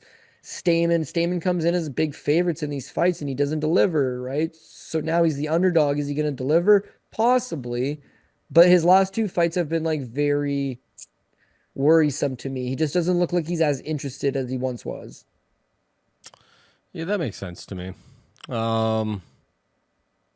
Yeah, it's kind of crazy that like outside of like you go through like his record and you go back to against Aljamain Sterling. I mean, he lost in the second round, but takedowns were 3-2 there. Song Yadong, it was a draw, but he had 5 takedowns. It's a robbery draw too. Like he beat Song Yadong Yeah. 100%. He won that fight. The judge didn't agree. But like Bad judging. kind of since then, there's really not much. Now there's some finishes going on there, getting submitted by Saeed with the guillotine choke pretty quick. Obviously, fighting Eddie Wineland is just like, wow, we don't really need to go and spend too much time wrestling. We just knock this guy's head off, get that 50 G's baby type of situation. But yeah, the Lacerda fight was kind of a big question mark. Douglas Silva do Andrade, he's a small little fire hydrant, but I mean, with his pedigree of wrestling, you'd think that Stamen would have been able to, really utilize that wrestling. So, maybe many years of doing the grind, I don't know. He just doesn't really seem to have it anymore. So I side with you that like, if I really can't trust in Stamen to lean on a wrestling heavy game plan against Lapalus, and I feel like he's going to need that type of style to win this fight. So Lapalus probably wins a relatively competitive but convincing decision. Finally, we got Rayon Amanda taking on Puja Tomar. Minus 300 for Rayon Amanda, plus 250 for Tomar. I've watched Rayon Amanda in some of her Invicta fights. I couldn't tell you who Puja Tomar is, Cody. Do you know much about her? What's the deal with this fight? Yeah, Puja Tomar. Puja Tomar is a 5-time national champion in India for Wushu. She represented them at a bunch of international tournaments. Indonesia, Bali. She actually trains in Bali currently. She was just a Wushu champion, right? National champion, not a world champion, not a international champion, but a national champion in India in Wushu. I'm not going to be the guy that shits on Indian athletes, but they've done absolutely nothing in the UFC. Arjan Bular is the only one that's ever won, and he's Canadian. Spent like 20 years in Canada. Learned how to wrestle in Canada. You can call him Indian because he's born in India, and that's fair. But I don't know, man. I don't fully give them that one. Puja Tomar becomes officially the first woman Indian fighter or woman fighter from India to ever be signed to the UFC. She is not an uber prospect. She's 30 years old. She comes from Super Fight League, which was, people like to laugh at Alaska FC. Super Fight League is half of the organization that Alaska FC is. It is god awful, and that's where she got her chops. What you see is very much a wushu type fighter. She's in and out, loves sidekicks. In fact, she's got a very kick-heavy approach. She'll just throw tons of kicks, spam kicks. Boxing's okay. She'll switch to the southpaw stance, It's mostly just to land the side kick as like a rangefinder. She's in okay physical shape. She's got decent volume. She's got decent cardio. But two things that are problematic is one, they're both 105-pound fighters that are fighting at 115. And I think that's going to help Ryan Dos Santos. Because when you look at Puya fighting at 105, and when the fights hit the ground, she gets dominated on the ground. She got no ground game. She got this wushu, she got this kick-heavy style, but awful. So one championship signs her. Her fight with well, first of all, this Hannah Kempf subs her with an armbar. Then ONE FC signs her, and Tiffany Tao subs her with a first-round armbar. Then she takes on Jinking Radzuan, who was 1-0 at the time, and subbed her with a triangle choke. Then she takes on Bai Nguyen in a Muay Thai match, which she lost.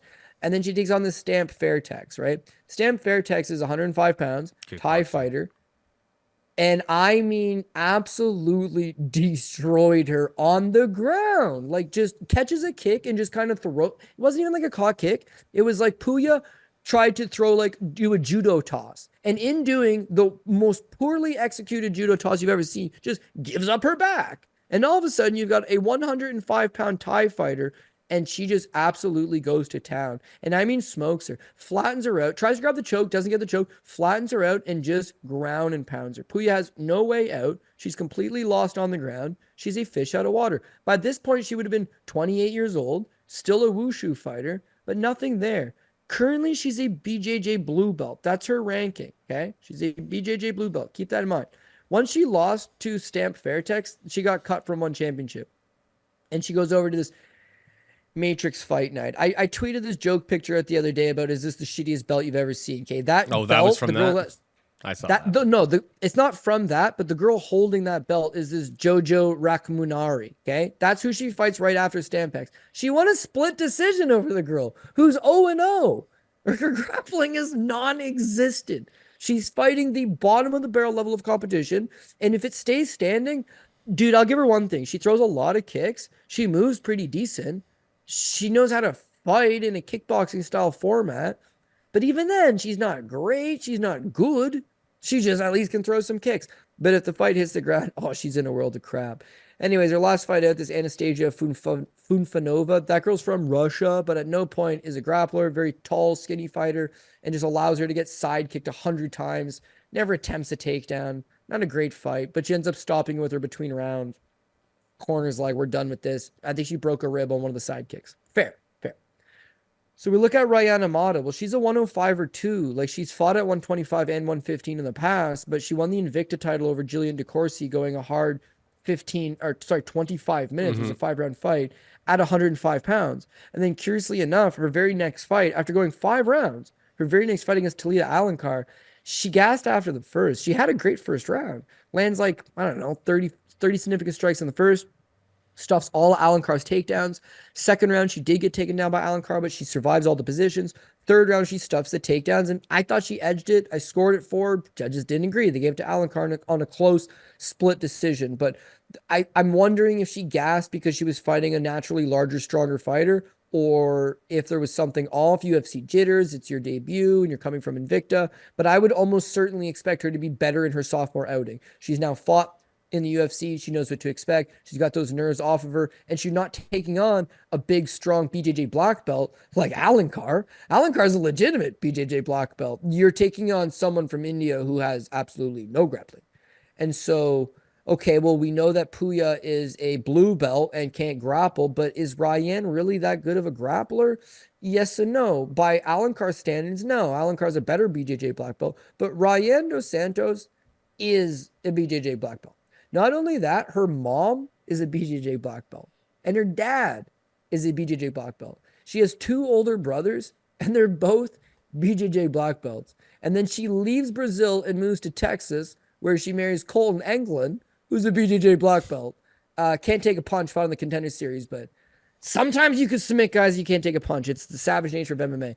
The point being is now she lives stateside in Texas with a pretty good team, and she herself is a BJJ black belt. So she's been surrounded by jiu-jitsu her entire life, and though you see her rely on striking when she's taking on bigger, stronger, more powerful girls maybe, her roots are jiu-jitsu. If she just takes down Puya, she should be able to absolutely I would think she puts on a hell of a performance against her. If not submitting her, just absolutely dominates her to the tune of a 10-8 round.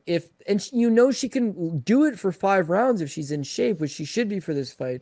Puya, meanwhile, can win this fight only if Dos Santos chooses not to take her down and they just exchange in a 15-minute, striking battle, because she'll spam a whole lot of kicks.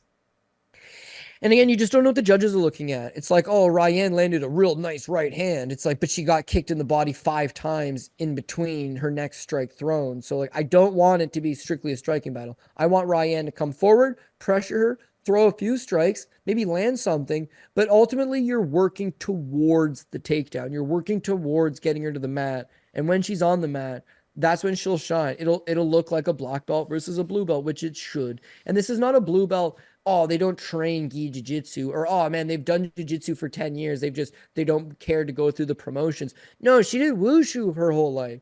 She's 30 years old. She recently moved from India to Bali to get better training. And she's at a really good gym in Bali. I won't take that away from her. There's probably 4 or 5 good fighters in the gym. But it's by Southeast Asian standards. Like you're at a completely different ball game when you start looking at American talent, Brazilian talent, Russian talent. You need to get out of the confines of your small little gym at that point. So she moves to Bali and starts taking jiu-jitsu, and now she's a blue belt. Like, that's not enough, man. Ryan's got to clown her. Here's the only, like, little things. There's always got to be a little thing. One, Ryan's, like, ring IQ is not spectacular. So even though there is a clear path to victory here, I don't know that I trust for her just to do that. Thing number 2, it is women's MMA. And if it goes to decision and it's a striking battle and it's close and it's contentious, then, like, I don't know, all of that, it would just make it closer than it need be. And it's minus 300. So I'm on it all day at minus 190. I'm on it all day at minus 220, but like minus 300, it's not going to come any lower. It's probably just going to go even heavier than that. Mm-hmm. You get to a certain price point where it's like, yeah. That's the only problem with our show. We have a great show, Paul. Only problem with our show is, like, you release a show on a Wednesday, lines have already swung, and then the day and age that we're in now, by the time the fights happen on Saturday, they'll swung again. Mm-hmm. We had Grant Dawson on the show last week at minus 350. Makes sense. He goes off at minus 550. It makes less sense. He won easy, but he almost got choked out with a guillotine choke in the first round. Like, the more you pay, the more you're eventually going to run into a burn. Like, I had him like minus 280 on my parlay. He went off like close to 400. And it's just like, as those numbers start to grow, I didn't even mention it. I'm like, as these numbers continue to grow, it's like, is there really quote unquote value on these anymore? I don't know. I mean, I feel like Rayon, it's too early for props. There's only one book that has it, and that's the one thing that keeps on getting steamed. But Rayon Amanda, from everything that you're saying there, Rayon Amanda by sub seems like the play. Plus 175 is the only thing I see right now. It opened up at my plus 240, and then it's been steamed pretty much immediately. So I'm thinking she stamped Fairtexes her, though, just like bellies her down and just keeps punching. And then the ref says, do something. And she hears it. She acknowledges it, but she doesn't do anything because she can't do anything. And at that point, they just wave it off. But I don't know. Again, I expect Ryan to go off she's already minus 300. I expect money to continue to come in on her. But what I noticed last week, they stopped putting it up on the broadcast after, but I kind of like figured it out. Was which fight? I mean, Amanda inside the distance would be plus 140 as opposed to the plus 175. I would just cover my bases.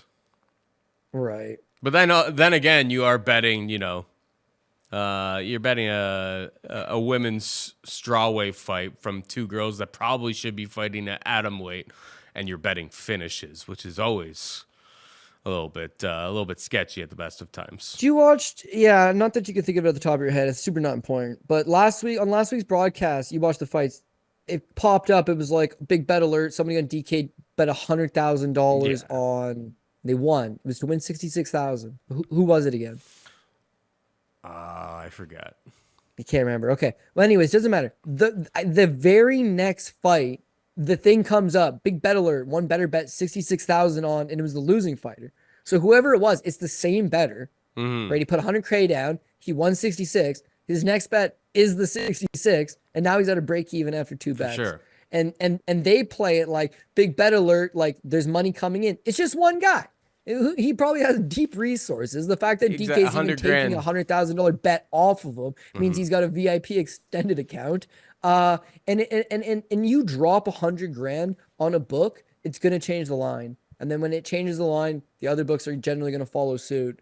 And it's like one guy has the power, whether he knows what he's looking at or not, has the power in theory to change a line that quick, which you never saw that before because limits on fights were like a couple $1,000.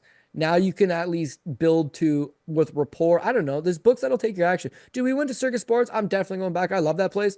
But beyond it being like a sport friendly, bet friendly casino, brand new state of the art, it was like they were willing to take your action and look the other way if you made money and needed to get out of the country, right? Which is I appreciate. I don't want to fill out some tax form.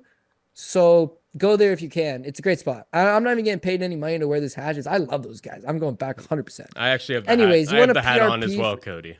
I just have it on Wow, backwards. we're shills. Because they We are aren't giving me any shills, money. Paul Shaughnessy. You're just a full out shill. You're not even getting paid, and you're shilling full out for them.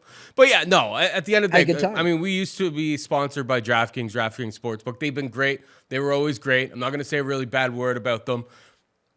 But if you're getting $100,000 on like a prelim on UFC with your account there, you're probably, not exactly a long-term winner. There's some of like the offshores and stuff that take like big action and stuff, but like a lot of the and it's not just DraftKings Sportsbook. It's like most of the what I would call like the made for TV sports books are not, if you're a long-term winning bettor, they're not taking $100,000 on a UFC money line from you. No. Maybe the main event, but yeah, most case scenario, your limits until you've gone through some sort of like VIP situation, your limit would cap you off long before that. So definitely if you want to look at like online, if you want to look at like online offshores, Bet Online for my money's worth is about as good as it gets. Yeah. And they're high limits and they pay you right away and they're an industry leader. And I can't say enough good stuff. Also not paying any money. But I was with Bovada for a decade, and I find my experience with Bet Online to be much better. It's not just me. I'm sure it would be anybody. If you have an account, look, but they will not allow you to win more than $100,000 for a wager. It just caps it. I think you can win like 110. That might be a lie. Maybe like 110. But if I put a parlay together and, it was the PRP, but I opted that I wanted to put $100 on the PRP, and a $100 PRP would pay me $350,000, they wouldn't take the action. They would cap it at you can only bet a plus money to 110 or 115,000, and then that's that cap. So for somebody to be able to drop a $100,000 on a straight money line bet where he can win $100,000 in return, let's say, yeah, you'd have to be like a repeat customer. Not even like you got to lose all the time, as much as like you got to lose sometimes. I really don't know that side of it because I've had a lot of luck and not been limited. So when people say that, I honestly don't know the answer. But I would think that you got to be doing enough business with them to take a 100. People say the same thing. Oh, put $1 million bet down and put this down. Put a $100,000 spin on roulette. People would always say that. Put 100 grand down, one single spin. Do you know what you got to do in order to do that? You got to call the casino ahead of time. You got to get a meeting with like their pit boss guy. You got to sign some paperwork. You have to get them to agree to take $100,000 on a spin. You're not Dana White, dude. You're not walking up at this premium table. It's like a process. They don't just let average Joes go because they don't want to pay you any money. That is the book's entire game. You lose, they win. That's their entire business model. It will not help you. If you think that you're going to message customer service and get them to overturn the no contest or your lost wager on a technicality, you're wasting your time. They will not play business with you. They do not care. They're just looking to take your money. All we're trying to do is take that money back. But the way I do it is parlays. What I'm saying is that the fact that the best online book is capping you off at 100,000, to see these guys like Drake or Dave Portnoy dropping $1 million on a bet, it almost certainly has to be a publicity stunt from the book. Hey, we'll give you $1 million in free credit. You bet it on some outrageous play and talk to everybody about it. Or they're career losers where it's like Dana has $1 billion. So he goes to the casino and loses $3 million, which apparently he has. Is that really a big deal? What is that? 1% of his net worth? Like, 3% of his net worth? Would that even be considered a big deal to him? Like, no, it's not even. It's like 0 point. I'm bad with math, but like $3 million to Dana White's not a big deal. No, I That's why mean they say don't ever Drake with gamble stake with what is you can't afford to completely lose. Drake with stake is completely fugazi. He's a part owner of that company. I actually do think There you Portnoy's. go. I actually do think that that Portnoy's bets are real, but that's because he's a partner with those books that they allow him to have that limits, and they know that like Yeah. he's just a rich guy that like he wants to have $1 million down on the winner of the NCAA tournament or whatever. Like I don't know if he's like a quote unquote sharp, but like he pays enough attention to it. But I do actually believe that he actually does have like the actual funds on it. But he's also worth like, $300 He's million. another He's super, super multi-millionaire. rich. Exactly. Whereas People Drake always- like is part owner of that sports book. I'm pretty sure that's sports credit. Like I'm pretty much like I'm like 99% sure it is.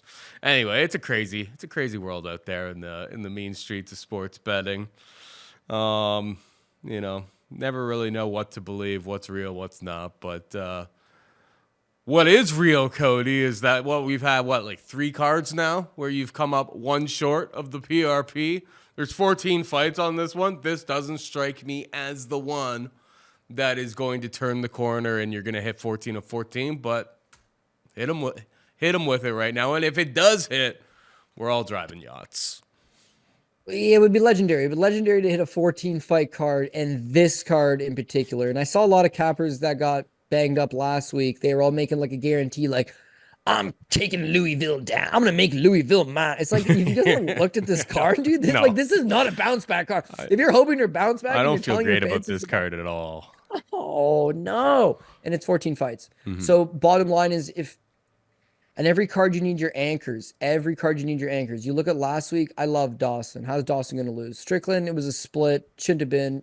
He made it look easy. Makachev, you have all that backlash from Makachev. And Kevin Holland, like, he didn't get dropped as bad as people said, man. We broke the guy's arm the second it hit the ground. Like, I felt pretty okay with it. But regardless, it's like we liked, and we talked about it on last week's show, we liked those 4 players. Those are like 4 guys you can build the lineup. So then you start adding your 4 and 5, or your 5 and 6, sorry, which thankfully we hit. Then, unfortunately, the 8th guy, Rowe, blew it, but the money was made from that top part. I'm okay with that. Hitting the PRP is nice. Hitting the top ticket, should be a break even or close to a break even for you. We can just hit the 2nd ticket, 3rd ticket. I'm always going to be okay with that. When I look at this week's card, it's like there is no anchor. I may put Cannonier at the top. Only reason would be the hedge out. And the only reason I would do that is I don't have a 1st or 2nd most trustworthy guy. I like Raul Rosas. He seems like a guy that I could get behind. Who are my other locks? Earlier in the week, I thought I'm just going to have to bite the bullet and take a Brad Katona or a Taylor Lapalus. But as we outlined on this card, they're both decision guys. And they're both taking on opponents that could surprise them a little bit, could keep it competitive. And outside that, dude, you can take Ryan dos Santos. Like, is that your top play? It looks good compared to some of the other stuff on this card. But I got no building blocks, man. I'm so tight and squeezed. But there's a PFL this weekend, an LFA this weekend, a Cage Warriors this weekend, a BKFC this weekend, a KSW this weekend. It's an Octagon MMA this weekend. It's so loaded that, like, yeah, if you can skip a couple of these dingy fights and focus elsewhere, yeah, maybe it's the move. Irregardless, you guys don't tune in to hear me say this guy's going to be in a close fight and I'm not sure about this fight. You tune in for some straight picks, baby. Who is going to win? So on that note, I'm going to go with Jared Cannonier. I am going to take Dominick Reyes. Raul Rosas, Dustin Stoltzfus, Zach Reese, Miguel Baeza, Ludovit Klein, Charlie's Radtke, Brad Katona, Andrea Lee, Daniel Marcos, Eduardo Moura, Taylor Lapalus, and Ryan dos Santos. If you are wondering, that is plus 457,288. So, a $100 bet would net you close to $500,000. They're not going to take your action on that. But, well, depending on what book you're on. It's just like Paul said, hitting a 10-fight PRP is hard. Even a 12-fight PRP is hard. You know, that one outlier. It's 3 straight UFC events with one wrong. And there's a Bellator event in the mix as well that had one wrong. Over the course of those 4 events, we're something like 57-4. It's unheard of, but I'm not ignorant enough to be like, I'm on fire right now. I got the eye, baby. Tune in, subscribe, you know, sign up. It's like we're on a little bit of a series of good events, you know? You got to get a little bit of luck. But beyond that, it's like we all go, any serious gambler, if someone tells you they've never been through a cold streak, don't trust this guy, man, because he's lying. Everybody goes through it. So we are on a hell of a hot streak right now. I will love it for as long as it lasts. But there's no denying the cold streak's coming at some point. At the very least, that one singular bad event, brick wall, the reads weren't there, the bounces weren't there, the judging wasn't there. And this to me definitely looks like it could be that. So don't have a false sense of like, Saf's running hot right now, man. We're gonna hit a PRP. Like, goddamn, I hope so. I hope so. You know, I'll be on it. But, you know, like, tail off the expectations. The thing that pisses me off the most is when people will hit me up and be like, man, I can't believe Phil Rowe ruined our night. Phil Rowe didn't ruin our night. What are you talking about? Yeah, he ruined it from being a colossal night. Yeah. But I mean, like, yeah, you hit like a 12-1 guys, parlay, like the top 3 lines or whatever, didn't you? top 3 lines hit. And you've just like beyond that, it's like Rowe lost and you could have rebuilt the rest of the card. Like in any situation, even when Rebecca lost, is that he lost and there was still 3 fights left and we hit all 3 fights. It's like, if you are a rebuild guy, so what? One guy lost, but a lot of people will be like, I don't bet the lines individually. I only put money on the PRP and I expect it to hit. It's like, well, what are you doing, man? Like, we'll hit it. We always do. We've hit it 6 times officially. We've only hit 4 UFC PRPs, but I guess, yeah, maybe more times. To me, a real PRP is 12 fights. So we've hit like 9-fight PFLs or 10-fight Bellators, but realistically speaking, a concrete 12-fight pays 350-1. That's going to happen every like 12 to 16 months. It's been how it's pretty well averaged out, but you get close and then people get high on you. And then all of a sudden they're betting your 4th line with all of their money and they're upset that Phil Rowe lost. Like, come on, man. He's on the 4th line and he almost won. He's literally 1 decision away from winning the fight. Just either don't try to scramble with this guy or get the second hook in and take the back. If he gets the back, he wins. If he just flattens him back out and gets back in half guard, he wins. And it's a PRP hit. One little thing goes off. People want to act like, shouldn't have picked Phil Rowe, dude. Like, man, whatever. We have loyal fans of the show that just support it. I do the show for them. People that just want picks or people that just want to tune into Twitter and want to complain about a guy that would have been ranked. Phil Rowe, if you ranked them all out, would have been my 8th most confident pick. And it's like, it's my fault I picked the guy. Like, come on, man. So 14 fights, greasiest card of the year, dirtiest card of the year. Beware. But we've hit a few of these things before and they pay huge. So yeah, we just need whoever we end up sealing in and going with to do their damnedest and get this win. And we need those Kentucky Yum Center judges to get it right or get it wrong on the fights that we got. Yeah, KFC Yum Center judges, which will also just be Saul D'Amato and a bunch of Chris Lee in the same group of bozos you see every time out there. So what to tell you, Paul, but that's the PRP. It felt long reading it. That's how many 14 fights. But again, there's about 75 fights this weekend that are bettable and have good lines on them. So don't overextend yourself on some stupid UFC pick because you feel you need to. And that's about it, man. That's about it. I'm trying to wish it into the universe, the uncertainty, and then feel real good when we crush something, hopefully. Because, again, some of the best cards are the ones you got no expectations for, but I honestly have no expectations for this card. All I heard, Cody, was 14-fight PRP is incoming this week. Take it to the bank. In Louisville, Take it to Kentucky. the bank.